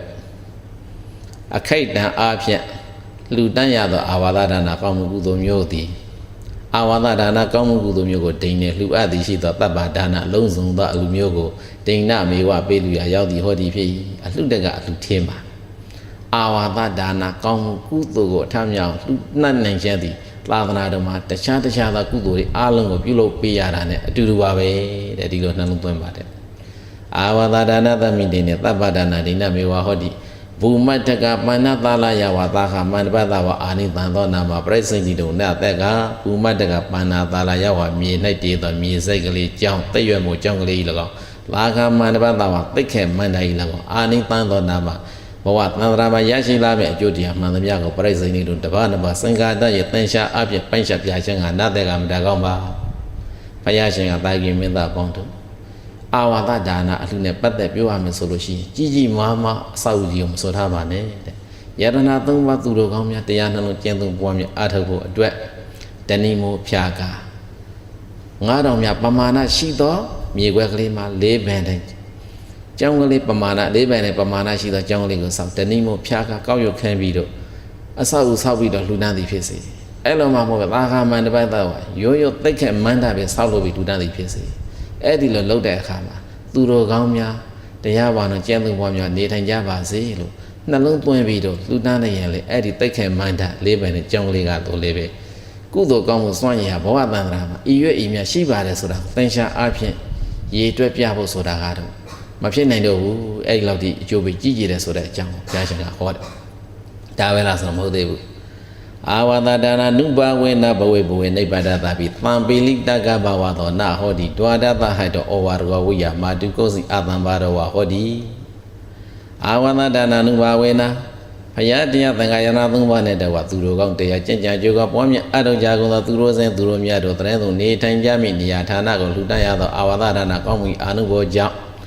ဘဝေဘဝေဘဝကြီးငယ်သွေးသွင်းတဲ့ဘဝေဘဝသံဃာဆက်ဆံတဲ့နိဗ္ဗာန်တတ်တဖြစ်ရညာတော်လေဘဝေဘဝေနိဗ္ဗာန်တတ်တာပြီနိဗ္ဗာန်မြတ်ပြီစัจကြောသံဃာတလျှောက်သံဃာကျင်လေရညာတော်လဲပဲမံပီလိတကပ္ပဝါသောပံပါတိတကပ္ပဝါသောကျင့်ညွန့်စွာအမိဝါနဲ့ပရိသန်နဲ့နေရတယ်ဆိုတာနားဟောဒီမဖြစ်တော့ဘူးဒွါဒသဟတောဩဝါဒဝိယစေနှစ်တောင်ကြေဝန်းလာစွာသောမိခင်တိတ်ခံနေကဲ့သို့မာတိကိုစီ အာဝါဒဒါနအလူရှင်တို့ပရိသန္တိနေရတဲ့မိခင်ဝမ်းကြတဲ့ဟာလေးပဲအတန်ပါတော့ကြိုက်မြုံနေဆိုတာမရှိတော့ဘူးဖယားရှင်ကတိုင်ကြီးမင်းသားပေါင်းတို့အာဝါဒဒါနကောင်းမှုကုသိုလ်ရဲ့စွမ်းအားဘယ်လောက်ထိကြီးကြီးလဲဆိုလို့ရှိရင်ဘဝတကူမှာဖယားတရားသင်္ဃာယနာသုံးပါးတရင်သုံးဖို့အတွက်ကြောင်းနေတယ်သူတော်ကောင်းတရားကျင့်ကြံကြကအားထုတ်မဲ့သူတော်ဆိုင်ပုဂ္ဂိုလ်များတရင်သုံးဖို့အတွက်လူတန်းတဲ့အာဝါဒအလှူသည်အခိုက်အတန့်ကာလဒါနမြောက်တဲ့အခုလိုတရားဟောခမ်းမှာလူမျိုးပဲဖြစ်စေကမှုလို့ထိုအာဝါဒဒါနအလှူကအထမြောက်လှူတန်းခေမှုသောပုဂ္ဂိုလ်များဟာဘဝတန္တရာကမထွက်မြောက်သေးတဲ့တန္တရာကျင်နေတဲ့နေရာမှာပဋိသန္ဓေနေရခြင်းဆိုတဲ့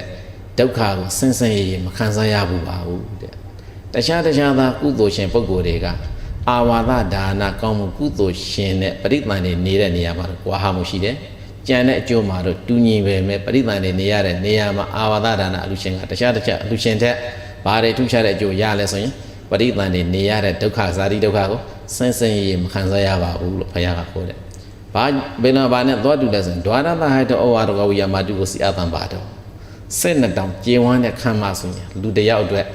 ရန်လို့ရရတယ်။သွားလို့ရတယ်လမ်းလျှောက်လို့ရတယ်။အဲ့လိုရထိုင်လို့ရတယ်လျှောင်းထိုင်ရသွားအဲ့ဒီရာဘုတ်၄ပါးနဲ့ဆင့်တောင်ကျင်းဝါနဲ့ခမ်းမထဲမှာလူတွေအဲ့လိုထိုင်လို့နေလို့သွားလို့ရတယ်လို့ပါပဲတဲ့မာတိကောစီအတံပါတော်ဝိယဟွန်တီအာဝဘဝတခုမှာသာနာနဲ့ဂျုံတုံးကြုံခိုက်ယုံကြည်မှုတရားတရားကမ္မတရားညာပညာနဲ့ပြဋ္ဌာန်းပြီးတက္ကလာသူတို့ကောင်းတရားကျင့်ကြံကြကိုပွားများအားထုတ်လို့သောပုဂ္ဂိုလ်တို့အခိုက်အတန့်ဖြစ်စေအမြဲတမ်းဝရဖြစ်စေနေဖို့အတွက်အာဝါဒဒါနကောင်းမှုကုသိုလ်တခုအထမြောက်လှူတန်းခေဘူးသောအာဝါဒဒါနကောင်းမှုကုသိုလ်အလူရှင်တွေကြောင်းလူရှင်တရားလည်းပဲဘဝတန္တရာကမထွတ်မြောက်သေးတော်လေးပဲတန္တရာကျင်နေတဲ့အခါပရိသန္တိခံစားရတဲ့ဒုက္ခကိုဆန်းဆန်းရည်မခံစားရတော့ဘူးတိုက်ခန့်သေးမှာစိတ်နဲ့တော့ကျင်မှာတိုက်ခန့်သေးမှာချမ်းချမ်းသာသာနေရသလိုပဲအာဝါဒဒါနကောင်းမှုကုသိုလ်ရဲ့တကောတည်းဆိုအာနုဘောကြောင့်ပရိသန္တိနေရတဲ့ဒုက္ခစာတိဒုက္ခကိုဆန်းဆန်းရည်မခံစားရဘူးဒီတစ်ခုထူးခြားမှုရှိတယ်နော်ဘုရားရှင်ကဘသူတွေဟောတော့ပါကွေမေသားတွေကိုဟောတယ်ဘယ်နေရာမှာဟောလဲဆိုရင်ကပိလဝါလွတ်တော်အဆောင်ကြီးကိုလူတန်းတဲ့နေရာသာသနာတော်တဲ့အာလယတနာပြလူတာဟောရလားမဟုတ်ဘူးတပည့်တော်တညပဲအရှင်ပြတော်အကြောင်းမှန်တဲ့လူနိုင်မဲ့ပြီးတော့မနေ့ပြန်စားပြီးတပည့်တော်အလုပ်လုပ်မဲ့အရှင်ပြတော်ပြန်ကြွားရှင်းပြောတာဟုတ်လားအခုလည်းဒီမှာဘာသူမှအာဝါဒရဏလူရှင်တထိုက်တယ်မကြဘူးလားဒီတော့ဆိုင်ဘူးနိုင်ငံမှာဒီဓမ္မသာလခမ်းမအခုလေးကိုလေဩဒီနေ့မှမနေ့9နာရီ10နာရီကစားပြီးတော့ည9နာရီကြီးသူတော်ကောင်းများနေထိုင်ကြပါရှမ်းသာနေထိုင်ကြပါအာဝါဒရဏများလူတန်းတဲ့ပုဂ္ဂိုလ်တွေဝေယဝဇ္ဇကုသိုလ်ကောင်းမှုတွေလူတန်းတဲ့ပုဂ္ဂိုလ်တွေဒီကုသိုလ်ကောင်းမှုလုပ်တဲ့ကုသိုလ်ကောင်းမှုနဲ့ဟောကပိလဝနိုင်ငံမှာလွှတ်တော်ဆောင်ကိုဘုရားသာသနာအတွက်အခိုက်အတန့်တညတာလှူဒန်းတာနဲ့ပုံစံကတူမနေဘူးလားတူနေတော့အဲ့ဒီမှာဘုရားဟောတဲ့အနုမောဒနာထင်မှလာတဲ့အကျိုးတရားကိုဒီပရိသတ်တရားပါလေဧကံမောချာရမှာပဲဟုတ်လားတရားကအကျိုးတရားဟောဒါပဲဟောကလည်းစင်နိုင်ခွေးတော့မယ်ဆိုဒါပြီးပြီပေါ့နော်ဒါပဲရှိတယ်9မိနစ်ဒါကြောင့်ဘုရားရှင်ကအဲ့ဒီစုံနိယပါဠိနဲ့ဟောပြီးတော့တိတံနံပရိယံတိတရဝလာမိဂာနိစာပရိသဘေသမဂတိတိတိတွေစာပြီးဝုတ်တိယောစာရှိသူပြန်ဂါထာပေါင်းများစွာဆက်ပြီးတော့ဘုရားဟောတယ်နော်ဒီလိုပဲဟောတာမှာအဲ့ဒါတွေကိုအကုန်လုံးကိုသိမ့်ကြုံပြီးတော့မင်းဝမ်းဆရာတော်ကြီးကတော့မှတ်လို့ထင်းနေအောင်ဆိုပြီးတော့တိနာဂုရိထေရအပရာဖွင့်နေရင်ကြောင်းယူနေပတ်တယ်လည်းငါပဲတခုရေးခဲ့ပါတယ်ရဖို့ရမှာပါသုံးတန်စေရနာညင်ညွယ်စွာဖြင့်မဟာသာသနိကဝိခါရကြောင်းတစောင်းဆောက်လူသားသူတို့ကြီးထုကဲဝံကြောရဟံကိုကြံ့ကန်ထောက်ရှင်နိဒံဖွင့်သောနတ်နဲ့လူဝဲတရေတဲရွက်လိုဝေမတဆောက်ဝူရဤမထကြက်သည်ကိုလီမလုတ်ကြောက်ရွံ့မတင်ထိတ်လန့်စင်၏ရှင်သေးတိတ်ကြသားရေးများနဲ့ဖန်ဆာကလူနှိပ်စက်မှုသောတော်သူဖုတ်ပြအစိတ်တံပြန်မြွေနဲ့ကင်းကအစင်းဖောက်ပြန်ဂုံပန်ရက်ခိုင်နတ်မေရမောဘေးလွာရှောင်း၏မကောင်းအိမ်မဲ့မမြင်မဲ့ဘူးထင်လျက်တည်းမြေခံပြီး၍ဝိပရိဏံဖောက်ပြန်စိတ်ရန်ယူသွားရှင်းမှာဘဝဆက်တဲ့အမြဲတမ်းကဲ့၏နောက်နှောင်းဘဝပစ္စည်းမှာဝဲကုဏကဲဘောအရတဖို့ဟုထိုတို့ကျေးဇူးလွန်ပြပြုသည်အာဝါဒဒါနလူရာယောဒီမင်းဝဆရာတို့ကြီးကကြောင်းလူတွေအားလုံးသင်ကြုံပြီးတော့ဒီလန်ကားဘက်ကိုရေးခေတယ်ရရှင်နောက်မှအဲ့ဒီစာရွက်ရိုက်ပြီးတော့ဖြန့်လိုက်ကြတော့နော်အကျိုးတရားကိုအခြေဟောဖို့လည်းအချိန်မရတော့ဘူးဒီတော့အာဝါဒဒါနကောင်းမှုကုသိုလ်အကျိုးကိုအားလုံးသဘောပေါက်ပြီနော်ဒီဓမ္မသာလခမ်းမကိုလည်းပဲအခိုက်အတန့်နဲ့လှူဒန်းရတဲ့ကောင်းမှုကုသိုလ်ဟာတာကွင်မင်းသားတွေလွတ်တော်ဆောင်လှူတုံးကကုသိုလ်ကောင်းမှုအာဝါဒဒါနနဲ့ကာလပရိယန္တပိုင်ချမ်းနဲ့လှူဒန်းရတဲ့နဲ့အတူတူပဲဖြစ်သည်တော့ကြောင့်ဒီအထင်းမှလာတဲ့ဘုရားခေါ်တဲ့အနုမောဒနာအကျိုးမှန်သမျှတွေကိုငါတို့ဧကမောရှာဘဝမှာရမှာပဲလို့ အဲ့ဒီလိုစိတ်ထဲမှာခံယူပြီးတကာလနော်ညီတော်မှာဥတုပိယနောက်ထပ်အာဝါဒတစ်ခုရှာဖွေတဲ့နေရာမှာလဲစွမ်းအားရှိသလားနောက်ထပ်အာဝါဒဒါနကောင်းမှုကုသိုလ်တို့အထားမြောက်အောင်ကြိုးစားပြီးထိကြပဲတော့ကံတရားဒါနဲ့ပြီးပြီငင်ကိုလျှော့ရတယ်ပဲနော်ဒါကြောင့်အာဝါဒဒါနကောင်းမှုကုသိုလ်ရဲ့အကျိုးကိုဒေသနာလာသည့်စာရှိတိုင်ဟောကြားလျက်ရှင်ဆိုတဲ့ဓမ္မဒေသနာကောင်းမှုကုသိုလ်ကစေရနာထိုတရားဒေသနာနာကြားရရှင်ဆိုတဲ့ဓမ္မသောနာဘာဝနာမြောက်ကောင်းမှုကုသိုလ်ကစေရနာ6ရက်တိုင်းတိုင်းဤနေရာဤဌာနမှာသူတော်ကောင်းတရားကြံကြမ်းကြိုးကပွားများအားထုတ်နေကြကုန်သောသူတို့စင်သူတို့မြတ်မြတ်ရှမ်းရှမ်းသာသာတရားဘာဝနာနှလုံးကျင့်သူပွားများအားထုတ်ဖို့နိုင်ဖို့အတွက်သုံးသစေရနာပြဋ္ဌာန်းစွာဖြင့်နေစဉ်နေတဲ့တန်ဖို့ငွေကိုသတ်မှတ်ရအာဝါဒဒါနကောင်းမှုကုသိုလ်ဖြစ်ဖြစ်လူတန်းရသောကောင်းမှုကုသိုလ်ကစေရနာဤသို့ပေါင်းအပ်မြောက်များသောကောင်းမှုကုသိုလ်ကစေနာပြပြဝါတို့ကြောင့်ဘုရားဆိုင်တော်ရသူတို့ကောင်းတို့မြတ်မှာပြုအပ်သောနိရောဓသစ္စာမှာအာသင်္ကတတနိဗ္ဗာန်ရွှေပြည်မြတ်သို့လွယ်ကူရှမ်းသာသောကျမ်းပရိပါဒလျင်မြန်ထက်မြတ်သောအညာဤတန်တောင်းတအသည့်ဘောဓိညာတို့ဖြင့်ကိုယ်စီကိုငါမျက်မှောက်ပြုနိုင်ကြပါစေကုန်သတည်း